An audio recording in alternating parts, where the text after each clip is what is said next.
某间医院内，一个19岁的男子因为服食了大量安眠药，并且左手手腕有伤口而急需抢救。经过了医护人员的竭力治疗，男子已经脱离危险。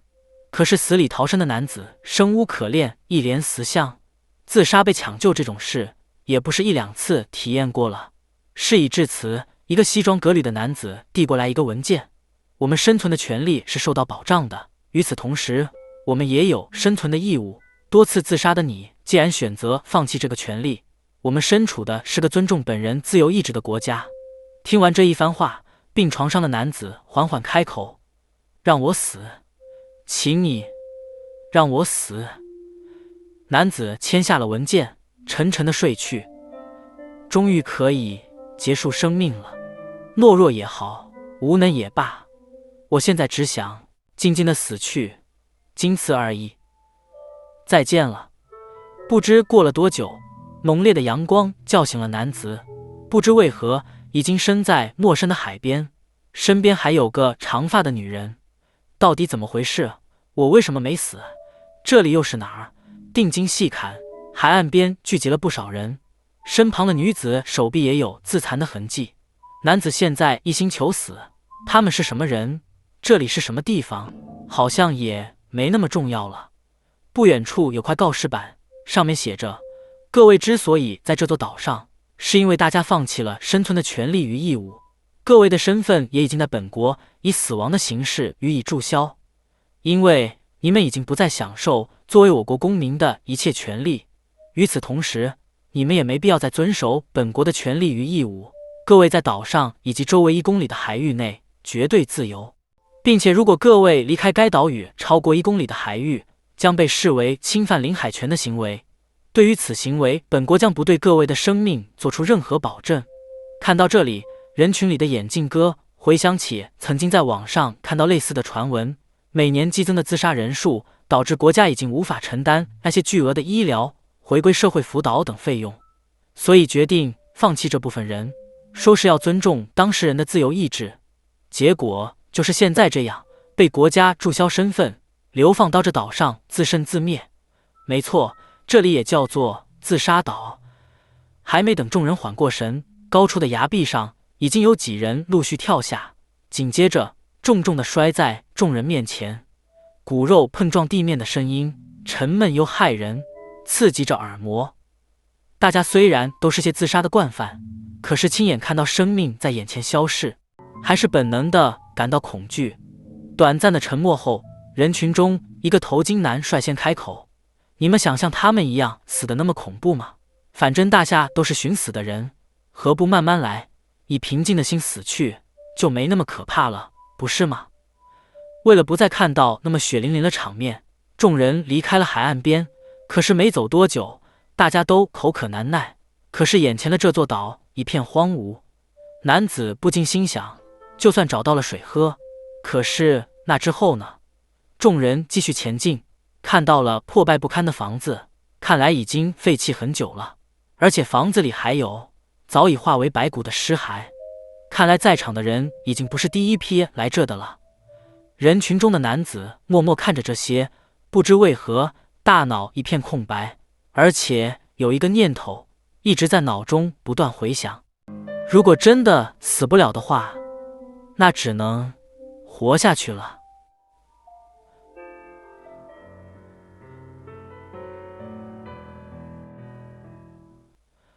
岛上的众人虽然口渴难耐，但一时间也无可奈何。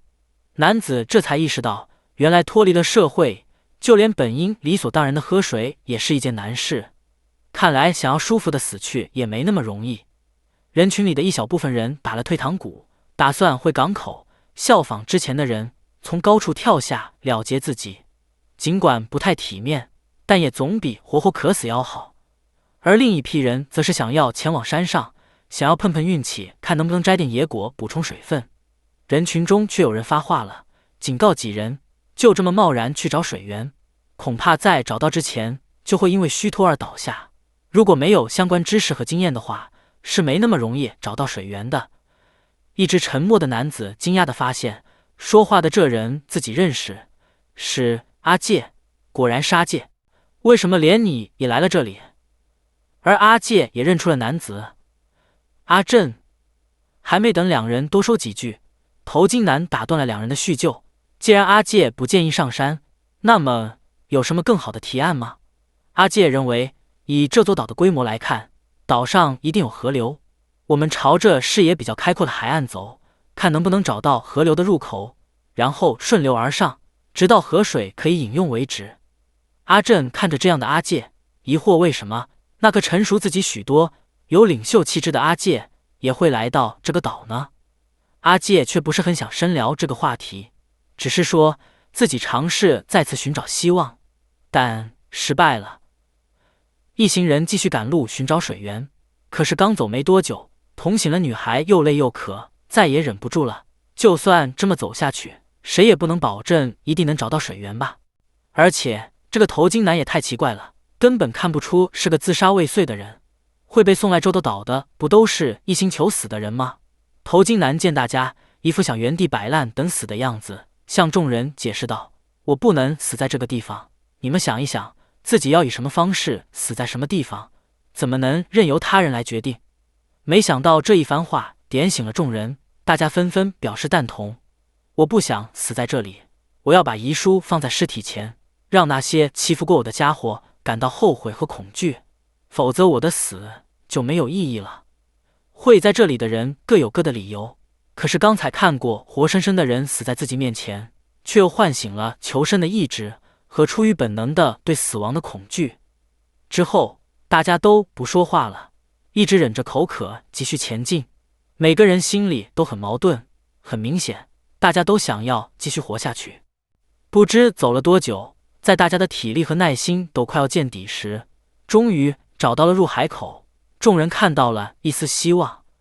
阿震心想，希望这个词真是和自己不太相称。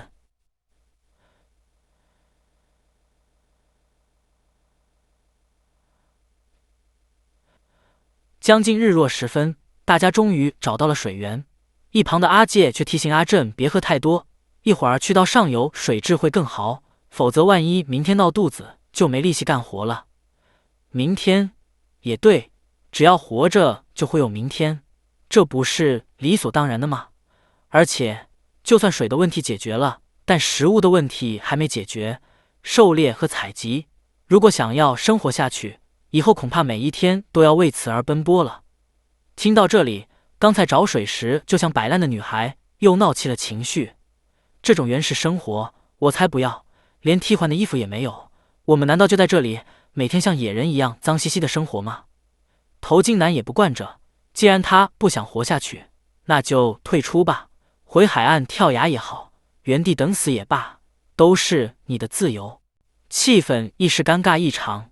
此时阿介又站了出来，想要在这活下去，只有大家通力合作，互相帮助，只有这样才能活下去。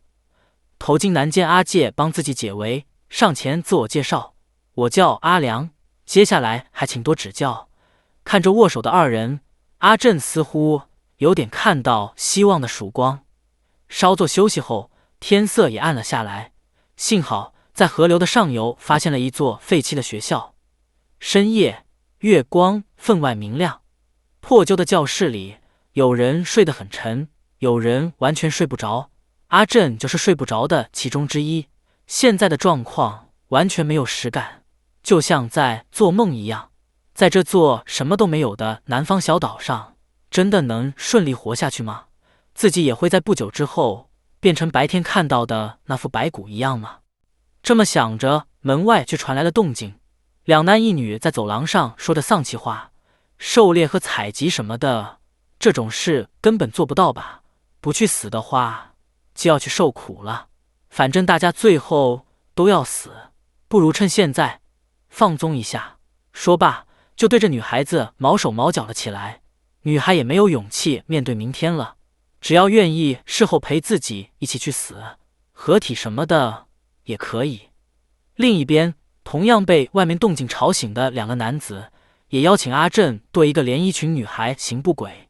没错，就是阿震来到这座岛后第一眼看到的女孩。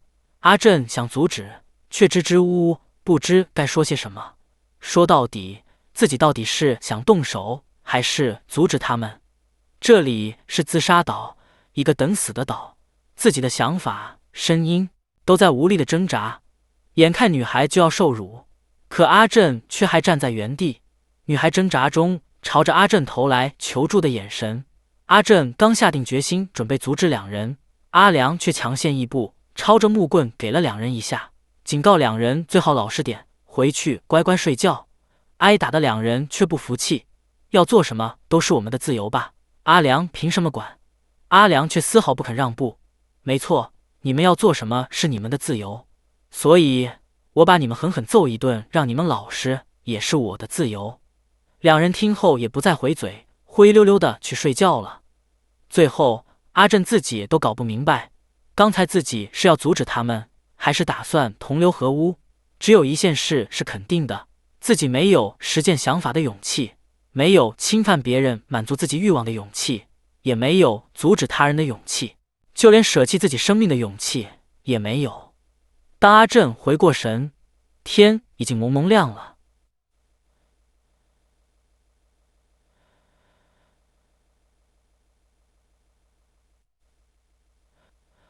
等到天色大亮，阿正走出教室，发现昨天深夜约好一起赴死的两男一女，其中两人已经结束了自己的生命，而剩下的那一人却和阿正一样，没勇气下手，坐在楼梯口抱头痛哭。来到天台，昨天的连一群女孩此时也站在了边缘，感觉随时都会踏上了最后一步。见阿正前来，女子伸出手邀请阿正共赴黄泉。反正大家都是求死的人，这里也是自杀岛，这么活着已经没有意义了，跟我一起来吧。就这样，阿正与女孩牵着手站在天台边，两人的恐惧和颤抖都传达给了对方。看着破晓的海面上，朝阳缓缓升起，两人始终没有勇气迈出最后一步。这天比起昨天只少了几个人。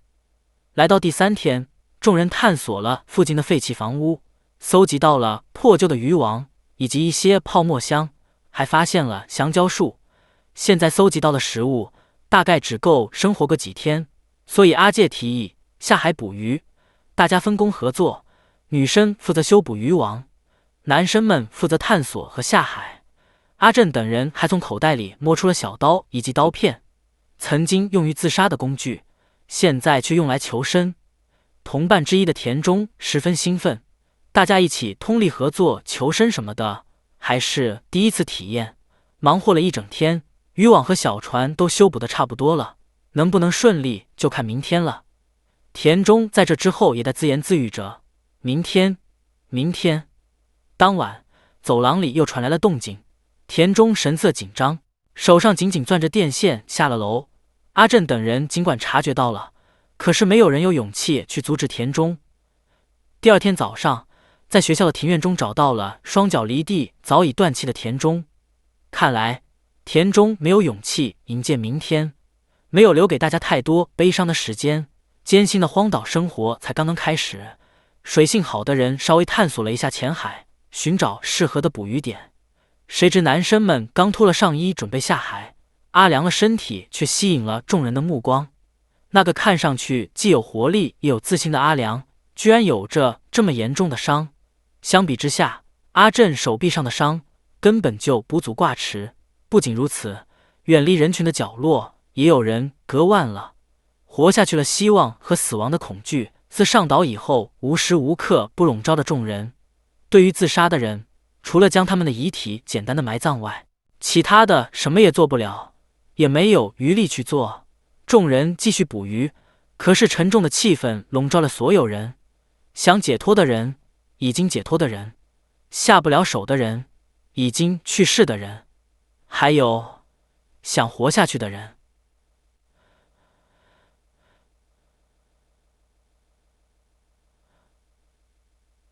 在大家的合作下，捕鱼还算顺利。当晚，众人围着篝火品尝着成功的喜悦。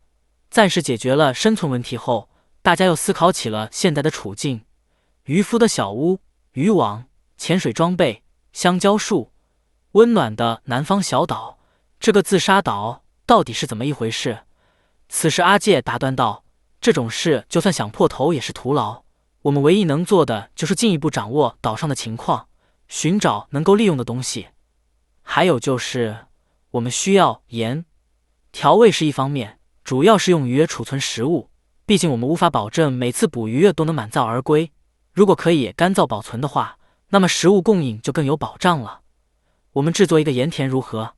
这时，一个叫山村的好像有相关知识，向大家解释：“我们可以用屋子里找到的防水布铺开，然后倒入海水，在强烈的日照下，水分就会蒸发，然后再加水，再继续蒸发。只要不断重复这个步骤，就会逐渐形成浓郁的盐水。既然如此，那么明天开始就分成盐田小队和岛内探索小队两组行动。”一直沉默的女生们听到这里也有话要说。分工合作的事自然是没什么意义，可是趁此机会，有件事不得不说：男生之中有好几个人会对女生们毛手毛脚，甚至还用强硬的手段逼女生就范。尤其是晚上的时候，这里就不点名了，但女生的安全得不到保障，女生们就无法为队伍提供协助。阿介听后却淡淡的说道：“这种事随他去吧，这是与生死不相关的私事罢了。而且，如果女生们真的受不了，完全可以在被袭击时杀了对方。这里没有法律，倘若真的制定了规则，那么为了实施，就必须要有相对应的体系和执行者。而现实是，我们并没有那些资源，这些事情需要当事人自行解决。”听到这里，阿良却憋不住了：“既然这样，那么自己来。如果有人报告给自己有这种事情发生，那么阿良会以私人的方式处置。这不是规则与执行的问题，而是阿良的个人情感问题。”阿介与阿良意见不合，气氛一时焦灼了起来，在场的人沉默不语。突然，阿正发现远处的海岸边有烟，看来那里也有人活了下来，可是距离太远，有多少人在那里谁也不知道。这个小插曲缓和了紧张气氛，阿正暗自捏了把汗。阿介与阿良二人早已成为了团队的支柱，绝对不能让他们两人反目。解散后，队伍里的鸭舌帽男希望阿正不要勉强自己，与阿介和阿良打交道一定很累吧？那两个人既高大又威猛，既帅气又聪明，那几个女孩也是长得好看，身材也好。那些家伙有那么好的条件，居然去自杀，真是可笑。而自己和阿正是一类人，都是一事无成的人，不管阿正是否承认，可是鸭舌帽对这点深信不疑，所以只有自己才是阿正的同伴。说这些也是希望阿正能够不要抱有奇怪的期待，否则受伤的只会是阿正。说完这些，鸭舌帽转身离开，阿正呆坐原地。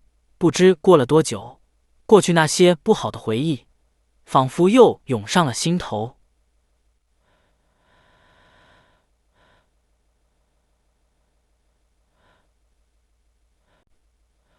阿正听完鸭舌帽的话，只感觉浑身无力，独自一人坐在溪边，低头沉思。半晌过后，身边竟传来声响。阿正转头看去，那是鹿。阿正一时愣住，因为眼前的鹿群，那充满生机的感觉就在自己面前。时间仿佛停滞，阿正紧张的甚至连自己的心跳声都能听到。等回到队伍，阿正把看到鹿群的事告诉了大家。阿介却说其他人也有报告说看到了鹿，可是现在没工夫管鹿，因为就凭现在的水平，光是能抓到鱼就已经拼尽全力了。鹿那种大型动物，没有一定经验和知识，可没那么容易抓到。随后，众人按照昨晚的分工开始了行动。阿正所在的岛内探索组在山上也发现了废弃的村庄，几人分散搜索，发现许多屋子保存完整，除了比较老旧，有的甚至连玻璃也没破，应该可以住人。不经意间，一个蓬头垢面的男子闯入阿正的视野。明明只是个人，阿正却心生畏惧，一时愣在了原地。男子见到阿正却十分激动，急忙上前询问阿正是如何活下来的，自己已经在这待了5天了。谈话间，男子看到了阿正腰上的香蕉，不由分说就给了阿正一巴掌，威胁阿正把香蕉交出来。毕竟这里没有法律，不过这种程度的暴力，比起饿死根本算不上什么。阿正无奈，只能把香蕉交出。小队的其他人随后赶来，男子却立马换了一副嘴脸，目露凶光，眼神威胁身后的阿正，转头却赶下阿正把香蕉分给了自己果腹，并且询问能否让自己加入队伍。阿正什么也没说。结果这次探索收获颇丰，废弃屋子里搜罗了不少衣物，甚至还有新的同伴加入。这之后，阿正一直闷闷不乐，来岛这几天，仍有许多事阿正无法接受。这一切的一切让阿正心灰意冷，自己已经没有力气去面对，也没有勇气去改变，无法适应社会，也无法适应这座岛，只会不断的失去，再失去。不对，阿正必须改变，趁自己的心还没彻底绝望之前。这之后，连续数日的捕鱼都以失败告终，各种问题也由此而生，团队之中怨言四起。原本团结的队伍现在各自为政，状况也越来越多了。眼前的各种问题逼得大家走投无路。可是话说回来，一群不想活的人，被社会抛弃的人，前几天能那么顺利才显得奇怪吧。而这时，阿正每天都有一件事要做，那就是在屋顶观察鹿群的动向。几天下来，已经大致掌握了鹿群的规律。雄鹿是鹿群的领导，早上会来山谷喝水，到了中午，在不远处的山脚上能看到母鹿群，然后就是海岸线附近的山丘。捕鱼不顺利，想要猎杀鹿是一方面，可是更重要的是，阿正自从上次见到鹿身上的那股勃勃生机，那种生气，阿正的心就有一股莫名的悸动。无论如何，阿正也想再一次体会那种感觉。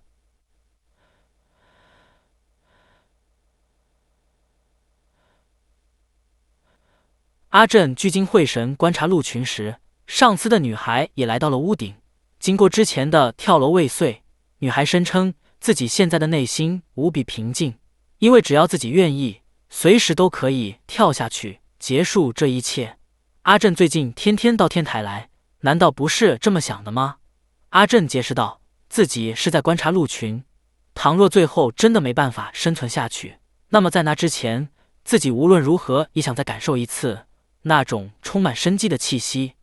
女孩听后也对鹿产生了兴趣，提出有机会的话，也想感受一下阿正口中的生机的气息。谈话间，楼下聚集了不少人，还传来了争吵声。下楼一看才知道，是大家赖以生存的香蕉全部不见了。之前看到树上至少还有好几束，可是现在却连胶带茎全被割掉了，捕鱼也没收获，这下该如何是好？大家一时乱作一团。此时阿良又站了出来，事已至此，比起追查香蕉，还是捕鱼更重要。现在越来越多的人不参加捕鱼，这样下去情况更不容乐观。可是大家可不是这么想的，现在饿得前胸贴后背，哪还有力气去捕鱼？而且就算下了海，也不见得就能捕到。与其浪费力气去捕鱼，那还不如去海滩边和树林里找找有没有能吃的。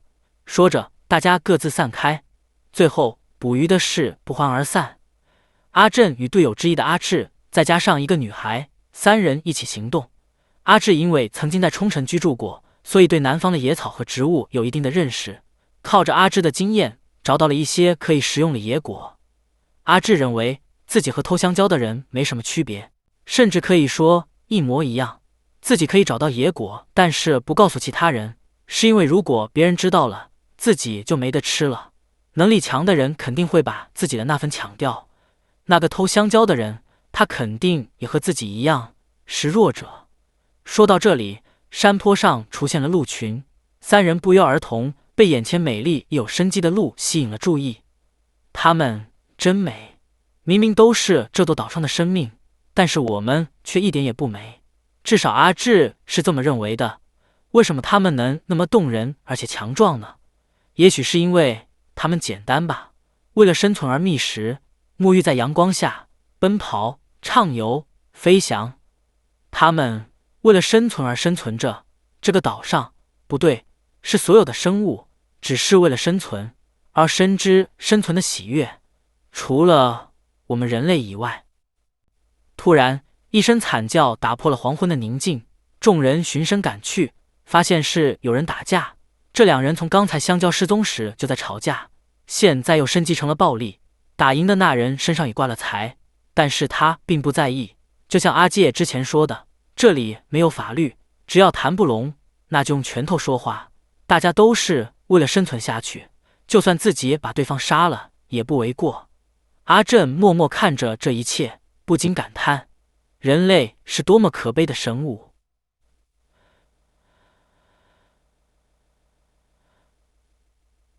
阿正搜集了许多木材，仔细挑选，测试韧性，费了好大功夫，终于找到了合一的木板。接着用锯子加工。阿志之前的话语反复在阿正脑内回响。明明几天前还是每一餐都能吃饱，每天晚上都能睡在温暖的被窝里，可是丝毫感觉不到幸福。明明光是生存就能让所有生物都感到喜悦，而我们却无法理解，我们被生活的痛苦给吞没。社会上的人对阿正说，要找到兴趣，要有梦想，要更拼命一些，要努力争取更多，否则就是不幸。父母对自己的期待也无法回应。即便如此，阿正也只是希望妈妈对自己说，只要做你自己就好了，就这么简单。不对，不是这种情感，这与看到路时的感觉完全不一样。阿正仿佛悟到了更深一层的东西，现在的自己毫无疑问想生存下去。明明一直以来都在想如何逃避，如何寻短见。费了一番功夫，阿正成功制作了一把弓。阿正想要考验自己是否有资格在这座岛生存下去。至于阿正为什么会制作弓，这还得从几年前说起。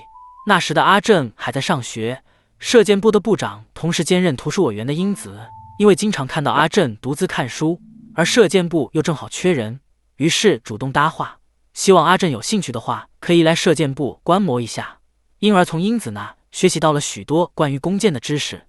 当时的阿正别说女朋友了，连男性朋友也没几个，自然是乐意与英子聊天。可是阿正也很清楚，英子不是因为对自己有意思才来搭话的，英子的心里早就有喜欢的人了，那人就是射箭部的顾问老师。英子毫不避讳同学们的眼光，向已婚的老师表示好感。阿正无法理解英子为什么可以那么努力，明明照这样下去，在未来等着英子的很可能是非常不好的结果。就算这样，英子也要前进吗？英子听后却反问，所以阿正什么都不做吗？英子很清楚，越接近那个人，自己就会越受伤，但也正因如此，自己才可以继续向前走。如果一切都尽如人意的话，自己根本就不敢想象那种未来。故事的帷幕不会落下，自己必须迈向前方。那时的英子在阿正眼中是如此的凛然，然而那一次是两人的最后一次见面。数日后，英子亲自为他的故事拉下了帷幕，从天台一跃而下，结束了他的生命。而在这之后，有传言她已经怀孕了。之后，阿正在图书馆发现了英子留给自己的信，上面写道，英子决定自己给故事画上句号，并且很高兴阿正愿意与自己聊天。阿正独自站在天台，将手中的信撕碎，任凭萧瑟的秋风吹走。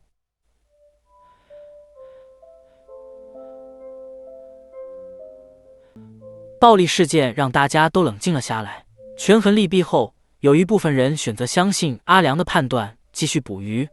人手充足后，捕鱼再次取得了成果。这几天的海风明显冷了许多，阿介提议制作干粮，也就是鱼竿。马上天气会更冷，下海的风险更高，捕鱼的收成更加不能保证。如果不趁现在制作鱼竿的话，这个冬天可就难熬了。另一边，上次打架输掉的男子一直卧床不起，高烧不退，睡睡醒醒。如果有抗生素或者消炎药的话，可能可以缓解。可是以现在的条件，之后炎症引起感染的可能性很高。病床上的男子稍微恢复意识，自己以前只是一味的逃避，甚至想一死了之。来到这座岛后，也没什么活着的实感。可是大家一起捕鱼的时候，那种欢愉的心情，大家为了活下去，同心协力这种事，目前为止的人生一次也没有过。自己现在真的很想活下去。男子说完这些，又沉沉的睡去。阿正询问男子姓名，可是男子再也无法给出任何答复，他就这样死了。打人者也来到附近，调侃道：“不过是打架受点轻伤，居然这么兴师动众，又是安排人照顾，又是送吃了到床边，他也太舒服了吧？”阿正缓缓开口：“他已经死了。”第一天上岛，发现入海口的山丘是男子经常逗留的地方，大家把遗体葬在了那附近。因为不知道他的名字，所以墓碑上什么字也没刻。所有人都哭了。虽然每天都有人死亡，这是大家第一次哀悼死去的人，因为他已经是团队的一份子了。傍晚的风变得清凉，突如其来的寒意似乎预示着某种变化的开端。这天以后，大家的行动更积极了。男生们早出晚归，下海捕鱼、采摘野果，而女生们则是负责盐田的海水补充以及岩礁上的采集贝类。上了山才发现，原来这里能采集到的食物比想象中要多。除此以外，阿正还会在闲暇时间收集羽毛，用来绑在箭杆上稳定箭矢的飞行，以及使发射了箭矢产生回旋，进而提高杀伤力。虽然阿正并没有把制作弓箭的事告诉任何人，可是阿良察觉到了阿正的异常。阿正见准备已经充分，于是提出了自己要暂时脱离团队，因为阿正想要改变。一开始来到这座岛，阿正一直想解脱，想逃避，可是现在有另一种情绪在阿正的体内酝酿，阿正要去确认这种感情。没错，阿正想上山去猎鹿。阿良见阿正眼神如此坚定，便没再劝阻，只是提醒阿正最好趁天没亮出发，要是早上再走，被大家看到了，恐怕会引起骚动。还有干粮，阿正也带上点，好在路上果腹。还有最重要的一点，阿正一定得活着回来。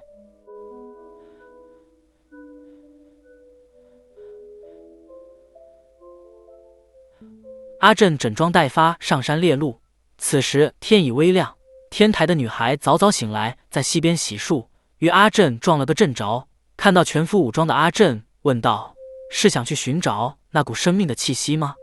阿正却说：“不，那天之后我想了很久，我们鱼鹿之间根本就不是能否接触、如何接触那种温馨的关系，没有那么多愁善感，只是纯粹的猎人与猎物。我想知道答案，想知道我们为什么要生存？如果猎鹿顺利，我会吃他们的肉，到时候希望你也吃下去。”说完这些，阿正迈着坚定的步伐走进了森林。等到了埋伏地，已经日上三竿，一种前所未有的感觉让阿正心跳加速。阿正小心谨慎，确认装备，探查风向，给弓上弦。对于狩猎，阿正毫无疑问是门外汉，但尽管如此，阿正还是努力回忆以前在电视和书上看到的知识，发挥想象力，不断在脑内进行模拟。不知埋伏了多久，在阿正的耐心就要开始消退时，身后传来了动静，鹿群从预料之外的位置出现了。阿正一时慌了神，但还是努力让自己冷静，让身体尽量不颤抖，屏息凝神，缓缓转过身，拉弓搭弦，瞄准离自己最近的一只鹿。可是百密一疏，一个微小的动作发出了声响，鹿群感知到了草丛中的阿正。这一下让阿正乱了阵脚，没等到最佳时机就把箭射出。万幸的是箭中了，鹿群们受到惊吓，转身逃走。阿正彻底慌了，明明射中了，为什么还能逃？从伤口的位置看，伤势肯定不轻，是弓的威力不够吗？阿正跟着鹿的踪迹朝森林更深处走去，想着或许受伤的鹿跑不了多远就会倒下。回过神，太阳已经过了正午的位置，疲惫感逐渐侵蚀阿正全身。从天台观察到的山峰看上去并没有那么陡峭，现在自己亲身攀爬却完全是两回事。阿正边走边观察，确认太阳与大海的方向、学校以及塔的位置。然而夜幕无情地降临了，黑夜、恐惧、寒冷开始蔓延全身。阿正现在急需一个平坦且安全的地方休息。黑暗中，一个不留神阿震踩空了一脚，幸好只是个小斜坡，可是阿震却吓得不轻。刚才那一瞬间，简直和跌落无底深渊一样。阿震已经无法动弹，完全不知自己身在何处的恐惧，止不住的颤抖。难道真的像这像鸭舌帽说的那样，自己什么都做不到吗？好像自己是为了自杀才来到这座岛的。不对，现在的自己已经不想死了。山脚下传来点点火光，虽然这光很微弱，但那确实是存在着人的证据。这火光让阿震暂时抑制住了恐惧。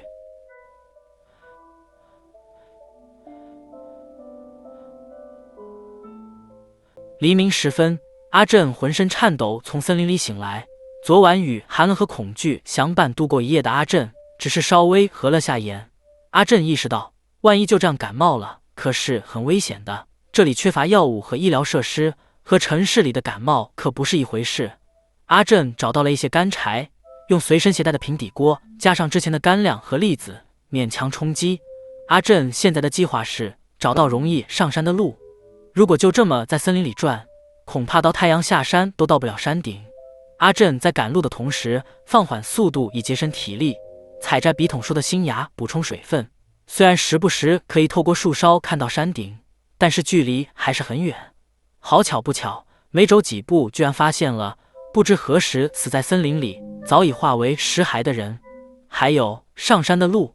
阿震被吓得不轻，不过并没有退缩。昨晚的火光点燃了阿震的勇气。阿震自觉，仅仅过了2天，自己的意志坚定了不少。现在，同伴们所在的废弃学校，毫无疑问是自己的家。费了一番力气，阿震终于来到了山顶。虽然没有发现鹿群的踪迹，但也不是白跑一趟。山顶有间废弃的木屋，从里面找到了毯子、柴刀和皮带。这下阿震今晚不仅有地方遮风挡雨，还有毯子御寒。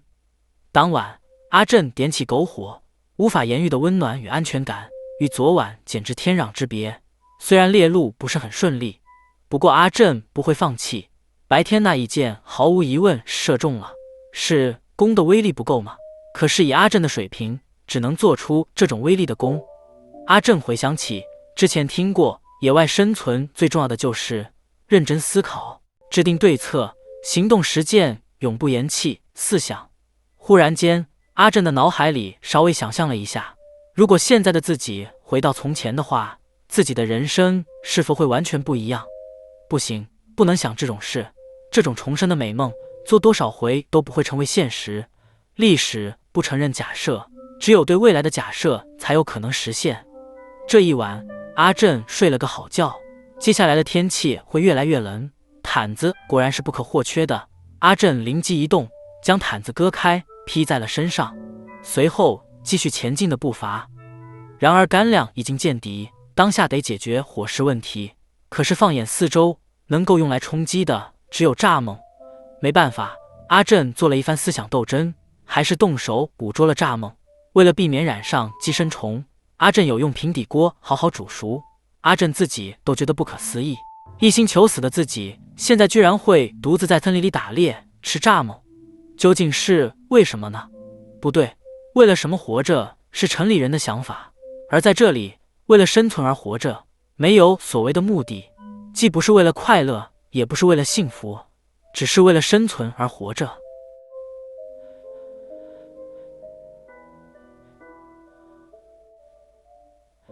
阿震在下山路上发现了栗子以及鹿的粪便，阿震感觉热血沸腾，几乎丧失的动力又重新燃起。水源、食物、粪便，再加上之前的连日观察，阿震感觉自己对鹿群的动向更加了解了。可是就算再次找到鹿群，凭手上的这把弓，真的有办法射杀吗？上次射中颈部的鹿，不仅没有马上倒下，反而活蹦乱跳的逃走了。这次射头或者腿部更好吗？不对，头和腿太难射中了。阿震再次回忆起了英子教给自己的知识，是心脏，该瞄准的部位是心脏，不会有错的，直接射击心脏就能一击毙命。阿震踌躇了一会儿，下定决心，自己早该明白的，狩猎就是这么一回事，不存在娇气和伤感，射杀它，吃它的肉，正是为此目的制作的武器，也是为了这个目的而在追击。阿正在黄昏之前到达了海边的山丘，那是鹿群出现几率最高的地点。阿正潜伏在草丛中，静静等待鹿群的出现。漫长的等待中，阿正不断地自问自答：我真的能做到吗？我有夺去那纯洁无瑕生命的资格吗？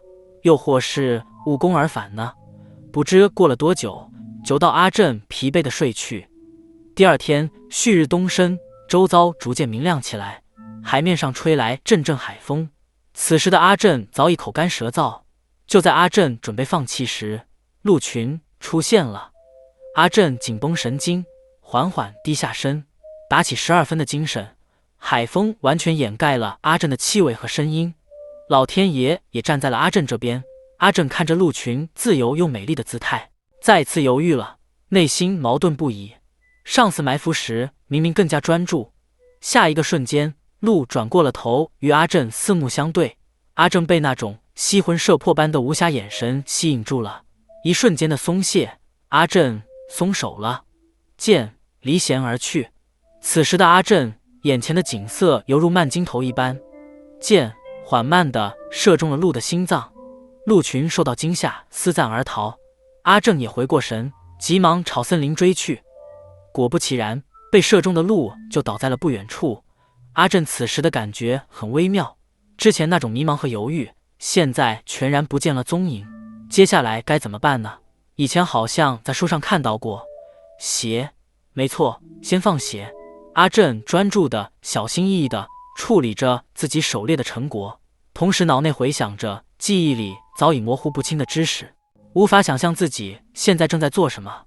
英子前辈去世后，阿正曾为了打发时间，看遍了他遗留下来的书，各种有关弓的书，仿佛这一切的一切早就预知了阿正会有派上用场的一天，真是不可思议。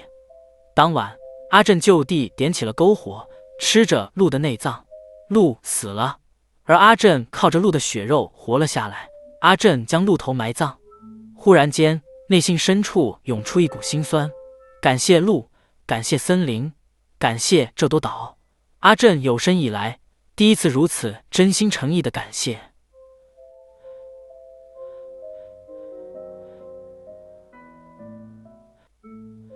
阿正满怀感激地享用鹿肉后，心境大变。可是第二天，阿正就犯起了难。如果要把这几十斤的鹿肉带回去，保守估计也要2天。这个季节的白天还是很热，2天的时间，肉可能已经开始腐烂了。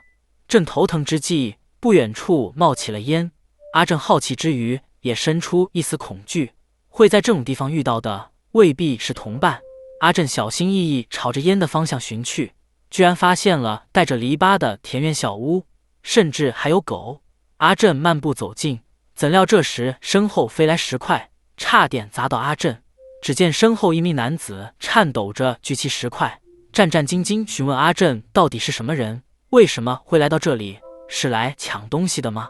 阿正也被吓了一跳，急忙解释自己是来森林里猎鹿的，看到这里有烟才来的。男子听后大吃一惊，生怕阿正还有同伴在附近。可是阿正接着说道，同伴们聚集在海岸那里，自己正头疼鹿肉的处理问题。男子一听顿时放下心来，还主动提出只要能把鹿肉分给自己一部分，就可以叫阿正熏肉。阿正欣然同意。放下警戒后，男子边和阿正处理鹿肉，边滔滔不绝地说着话，一副很长时间没和人聊过天的样子。刚才那种紧张的气氛荡然无存。傍晚时分，鹿肉处理完毕，接下来只要放着熏一晚上就大功告成。阿正承诺，等肉熏好，可以分一半给男子，毕竟自己还要赶路，鹿肉太重不方便。不过自己想要一只男子养的狗仔。当晚，两人围着火堆吃着鹿肉，促膝长谈。男子得知阿正的同伴居然有几十人，瞬间变了脸色，一副惊慌失措的样子，嚷嚷着阿正看上去那么年轻，究竟杀了多少人才被送到这座岛的？阿正却一头雾水，完全不明白男子在说什么。耐心解释才知道，原来这里是罪恶岛。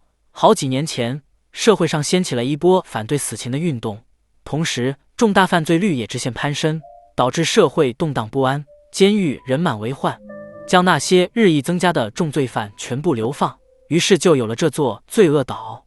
这里成了真正的人间地狱，强暴、争夺、残杀，这种流放无异于把野兽放生野外。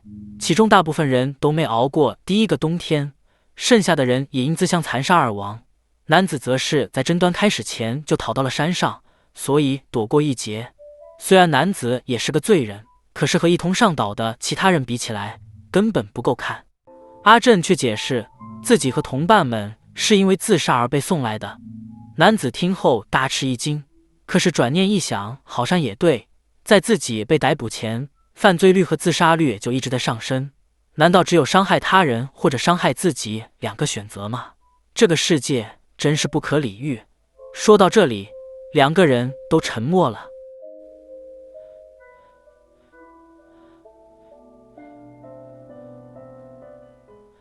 第二天一大早，阿正带上熏好的鹿肉，挑了只狗仔，打算在天黑前回到山顶的木屋。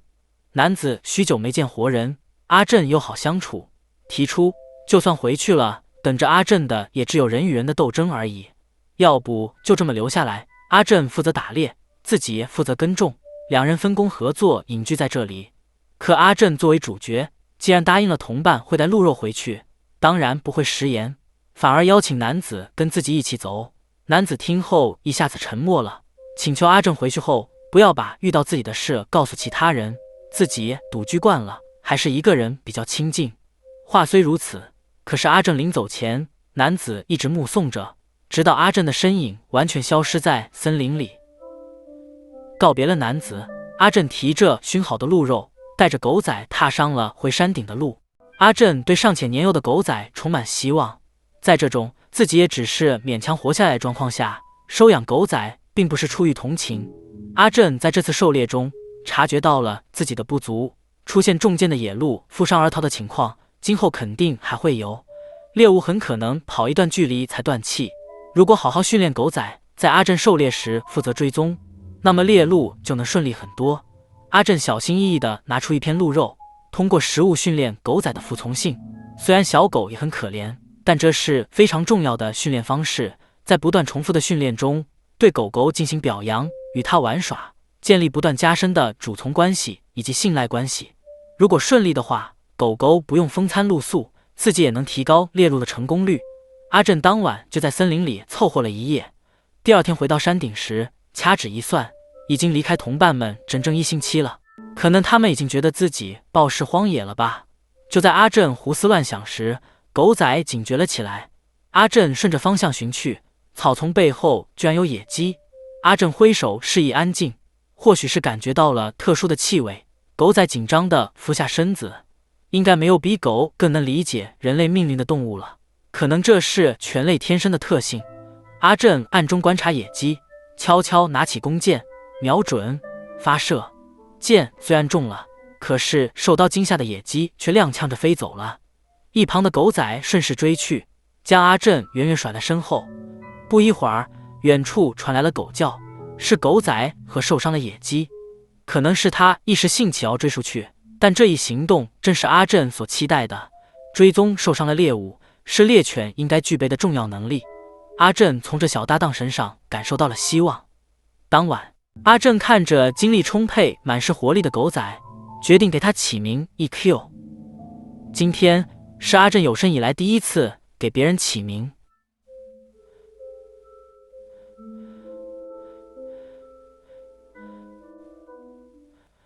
阿正在山顶睡了一晚后，打算带着鹿肉回到伙伴们身边。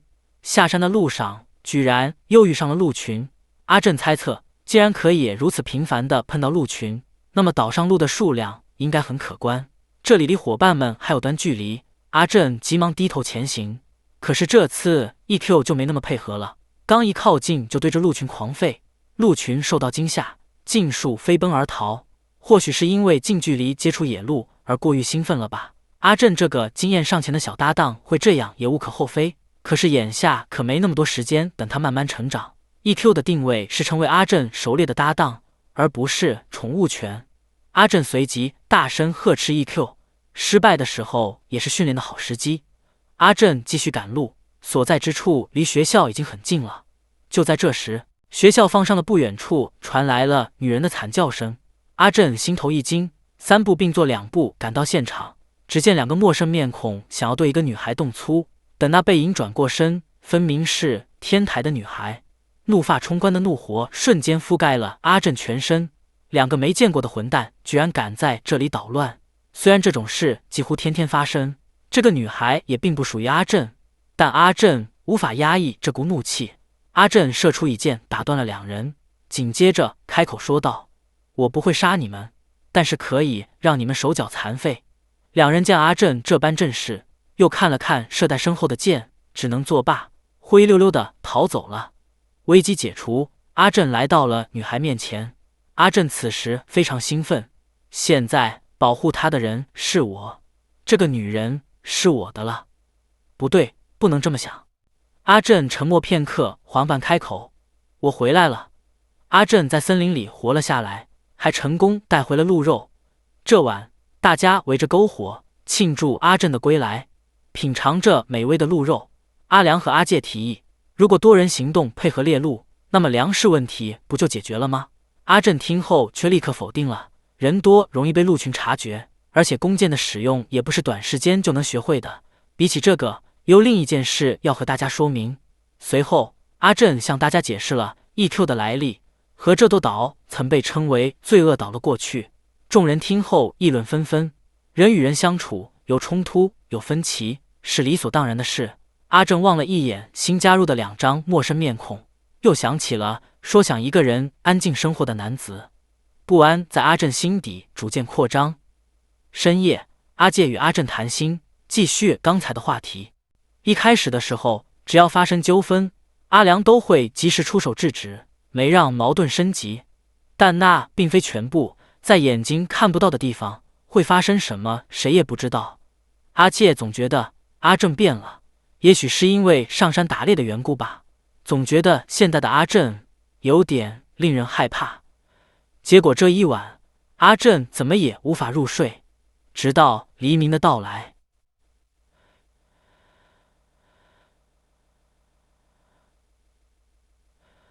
黎明时分，天刚微亮，阿正来到天台，又碰上了那个女孩。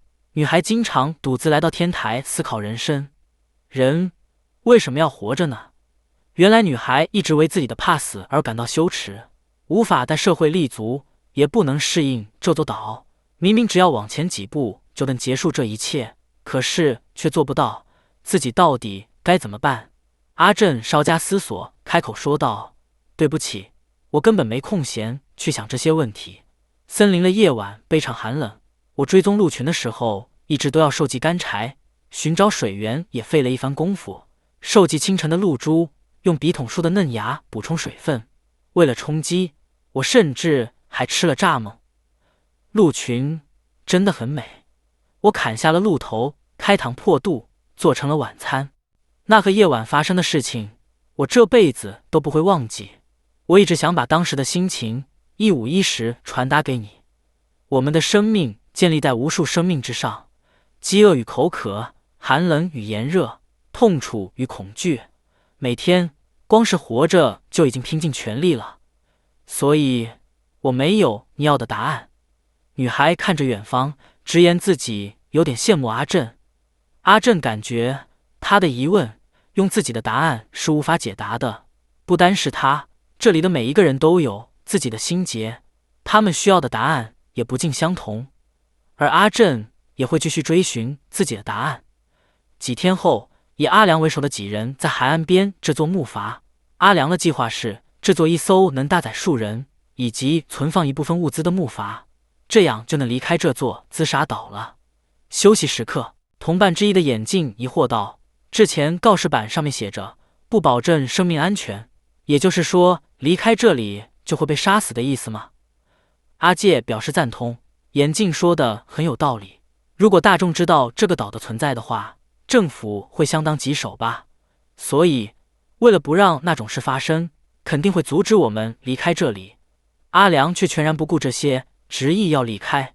这座木筏和出海都不是强制性的，谁也不用对谁负责。最后大家投票表决，只有很少一部分人想要离开这里。阿良很意外，刚才还在帮忙制作木筏的胡渣男居然不想离开。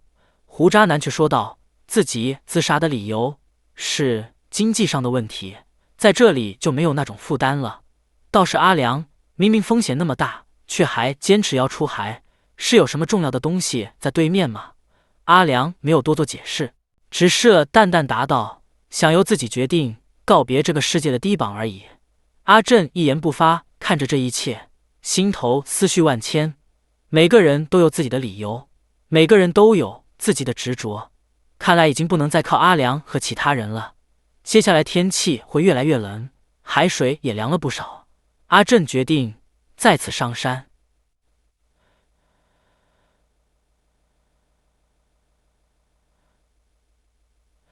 深夜时分，阿正打算找阿良聊聊，谁知这个点了，阿良竟然还在独自赶工木筏，嘴里还碎碎念着一定要等着我会离。阿良太过投入，以至于没有察觉到来到身后的阿正。阿良见自己的秘密被发现，有些脸红，转过了头，在皎洁的月光下缓缓说起了从前自己在海的对面曾经有过一个女朋友，虽然只是普通的情侣关系，但是两人经常在一起，因为都是寂寞的人，在夜晚的街道上相遇，不知不觉就在一起了。自己在上高中时，母亲再婚，因为和后爸脾气不合，高中没能好好上，于是就经常在街上晃悠。而惠理也是差不多的情况。惠理是个非常怕寂寞的人，两人一起打工，搬进便宜的公寓，虽然经常缺钱，却是很烦恼，也没什么值得提起的趣事，可是孤独和空虚感完全没有了。就这样过了3年，他出门总是很慢，安全帽也不合适，于是在往常一样的拐角口，就在一瞬间，阿良又变回了孤身一人。这之后，医院、葬礼这些琐事不可思议的都记不起来了。回过神，自己已经在房间了，自己好像是坏掉了，悲伤之类的具体感情没有出现，只是一遍又一遍的回想着两人在一起时的点点滴滴。惠理最常说的一句话，不要丢下我一个人。自此以后，阿良每天都做噩梦，梦中的惠理在漆黑一片的地方孤零零地走着。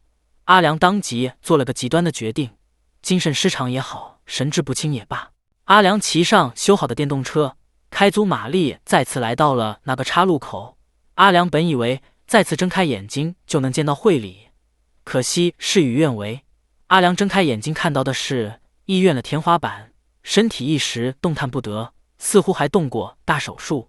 医护人员尽心竭力为阿良治疗，这次死里逃生。阿良本打算尽可能的放弃和忘记惠理，可是出院后的某一天，惠理常吃的糖果袋子和早在1个月前就枯萎的花，让阿良意识到自己果然还是忘不掉惠理，惠理也只有阿良。于是阿良义无反顾，再次冲上了马路。可这次阿良甚至都没受多重的伤。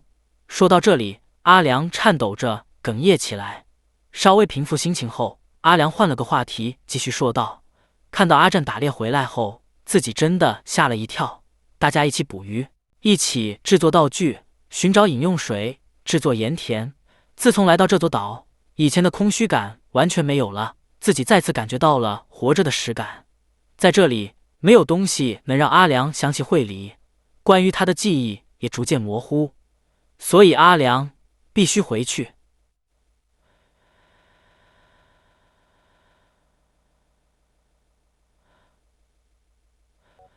阿正静坐一旁，听完阿良的过往，没想到那个坚强也有行动力的阿良居然也有脆弱的一面。阿正很是担心，如果阿良真的顺利出海回到了日本的话，还是打算自杀吗？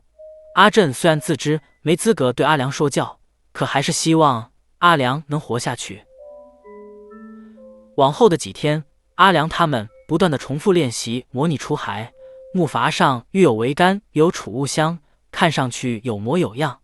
终于在一个晴空万里的早上，他们起航了。同伴之一的阿山掏出一个小盒子，里面是一根用磁铁反复打磨后固定在塑胶片上的带着磁性的针。也就是简易的指南针，还叮嘱阿良务必切记，绝对不能往东面和南面航行，那两个方向是太平洋，一定得朝北航行。估计这座岛是属于冲绳或者伊豆群岛的海域，只要能朝北航行，成功率就能大大提升。阿良很感谢大家能各尽其力帮助自己出海，能遇到大家真是太好了。如果在这多待一段时间的话，可能自己回去的心意会冷却不少。所以尽管舍不得，尽管前途未知，自己也一定得现在出发。一阵声泪俱下的道别后，阿良一行人出海了。木筏缓缓地前进，最终消失在大家的视野中。海岸边的所有人伫立在原地，仿佛忘记了时间的流逝。本来像今天这样的大晴天应该捕鱼的，可是没有一人有所行动，因为调动大家积极性的阿良已经不在了。第二天，阿正平复了心情，也有自己的打算。阿正利用鹿皮制作了一个小玩具，每天陪 EQ 玩耍的同时，也有在训练他，尝试让他记住鹿的气味，期待这个小家伙能在狩猎时有更好的表现。阿良刚走，捕鱼也因为赶工木筏懈怠了好几天。同伴的女生碎碎念着，以后捕鱼会越来越难，却还要分给狗吃。阿正听后却不生气，带上 EQ 进了森林。自己和 EQ 的那份，阿正会解决。有了之前的经验，阿正这次格外的平静。已经离开的阿良，众人看待 EQ 的眼神，还有即将到来的冬天，阿正暂时忘记这些，内心充满了狩猎的充实感。阿正静静埋伏在下风处，观察着不远处的鹿群，掏出最新制作的大号箭头，安抚身旁 EQ 的情绪，直到鹿群来到身边，等领头的鹿靠近一点，再靠近一点，就是现在。箭离弦而去，稳稳插入猎物胸腔。EQ 也顺势追出，狗的奔跑速度远不及鹿，更何况 EQ 还是只幼犬。然而中箭的雄鹿此时已经奄奄一息，体力急速下降。EQ 紧追不舍，雄鹿的体力消耗得更快了。虽然他挥舞着鹿角进行恐吓，但那也只是风中残烛般的最后挣扎。EQ 与他保持距离，吠个不停，直到他支撑不住倒在了地上。这次狩猎大获成功。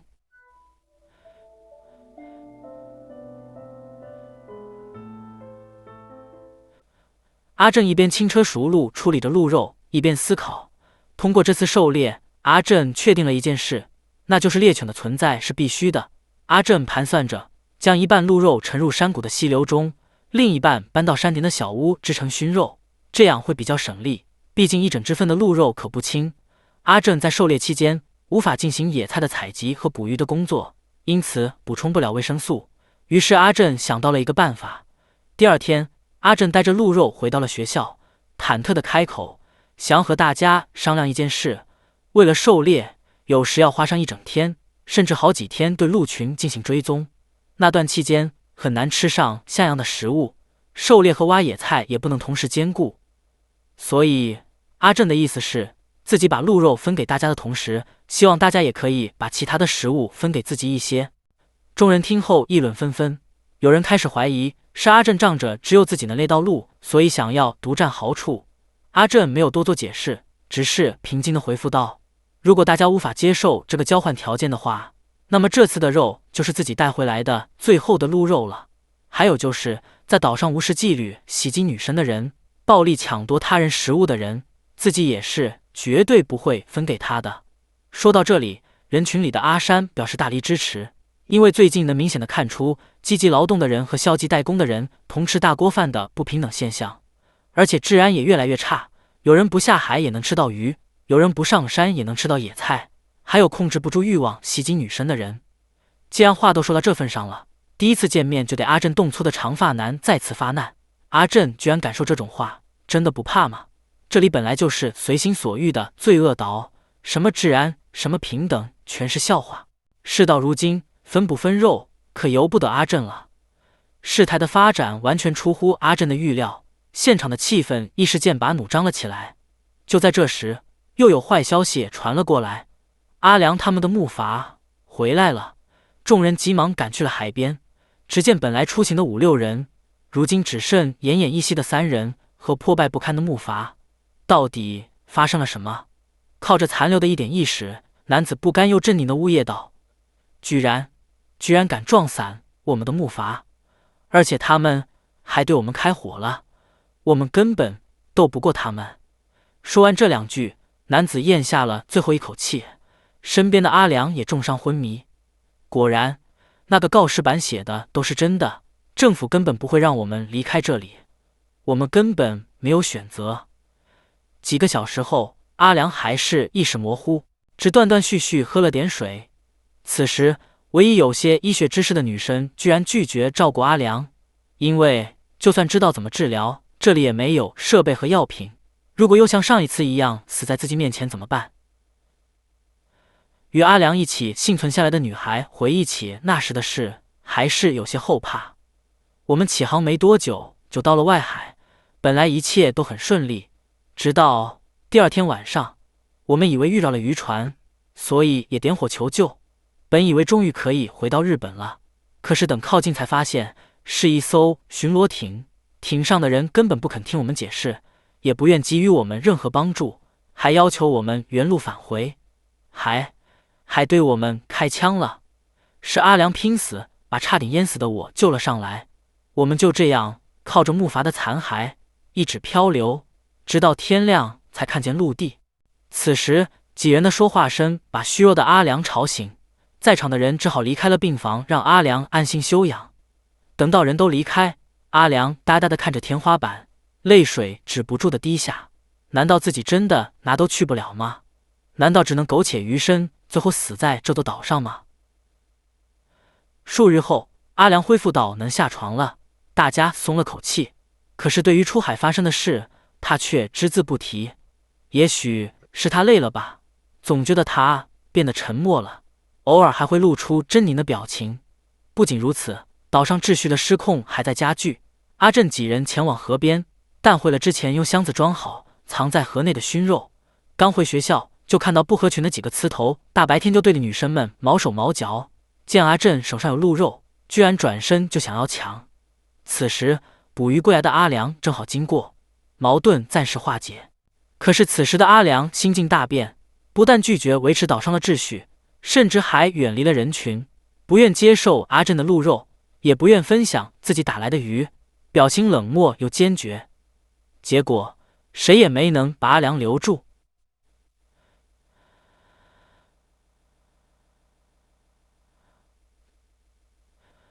阿良经过上一次的出海后一蹶不振，作为男主角的阿正决定行动起来。第二天一大早，阿正披上披风，带上EQ，又进了山里。可是身后隐隐约约传来动静，是陆……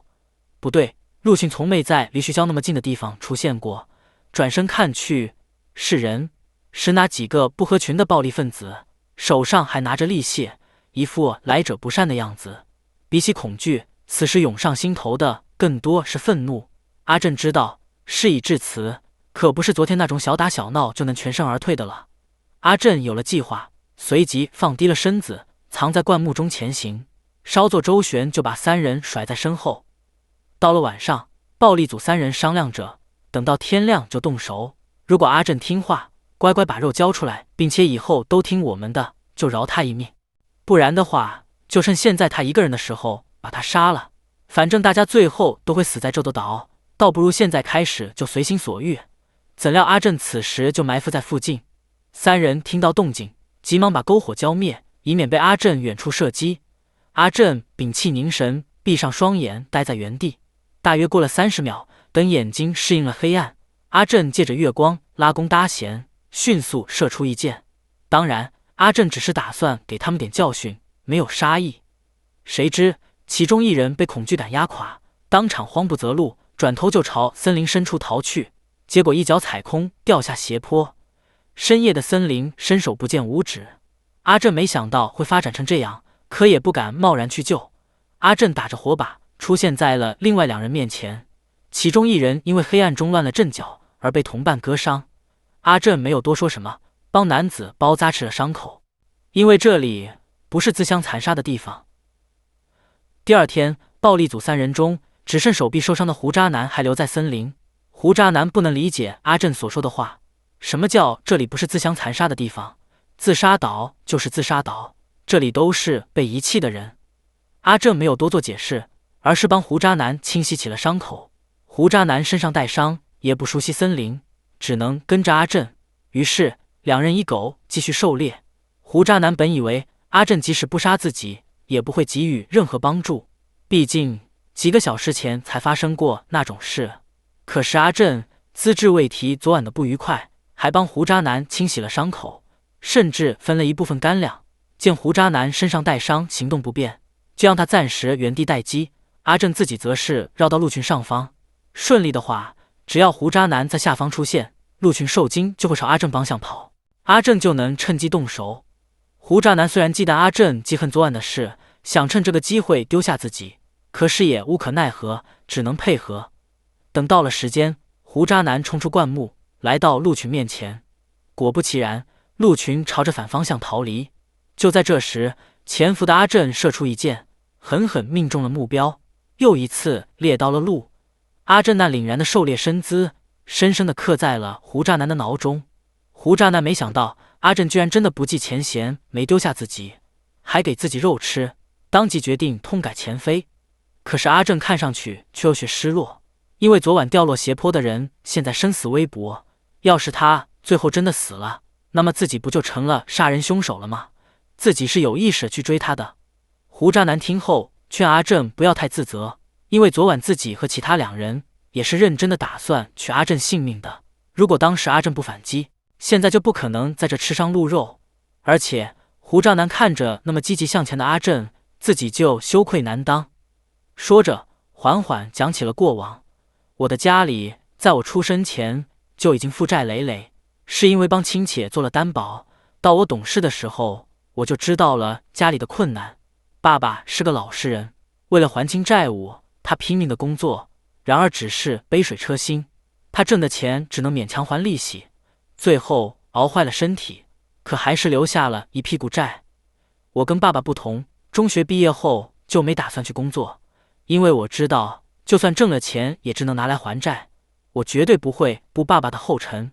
我没有任何动力，什么都不想做，每天就这样浑浑噩噩，有点钱就去老虎机赌掉，活着几乎就是为了等待死亡。直到看到你猎鹿的瞬间，我感到了一股前所未有的震撼。我在想，也许我也能做点什么。来到这座岛的我失去了一切，也正因为一切归零，所以我也许能重新开始。我叫剑一，你可以叫我阿剑。于是阿正与阿剑在这一刻成了真正的同伴。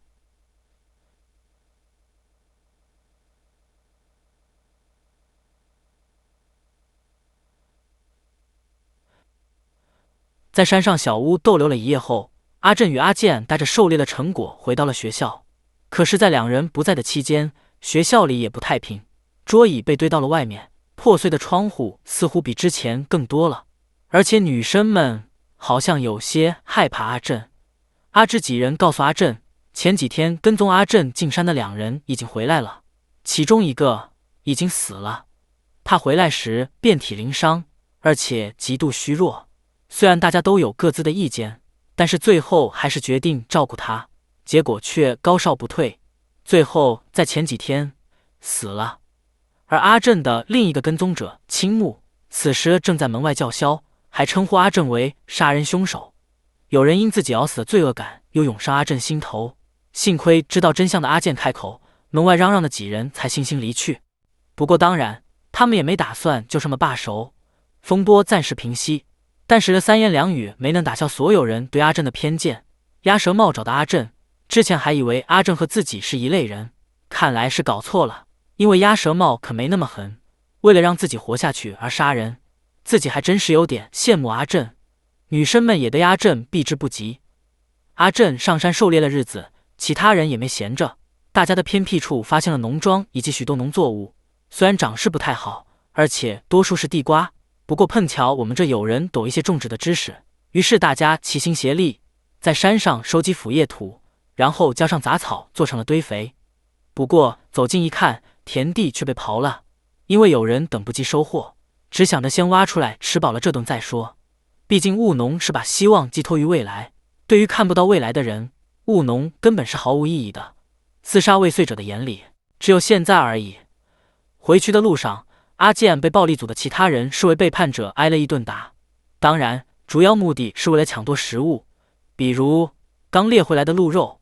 阿正自然是不会乖乖把鹿肉交给暴力分子，可暴力组的人却不依不挠，讽刺道：“这种小打小闹和阿正可没得比，阿正可是杀人犯。”阿健之所以为阿正辩护，肯定也是因为被阿正威逼利诱，所以服软了。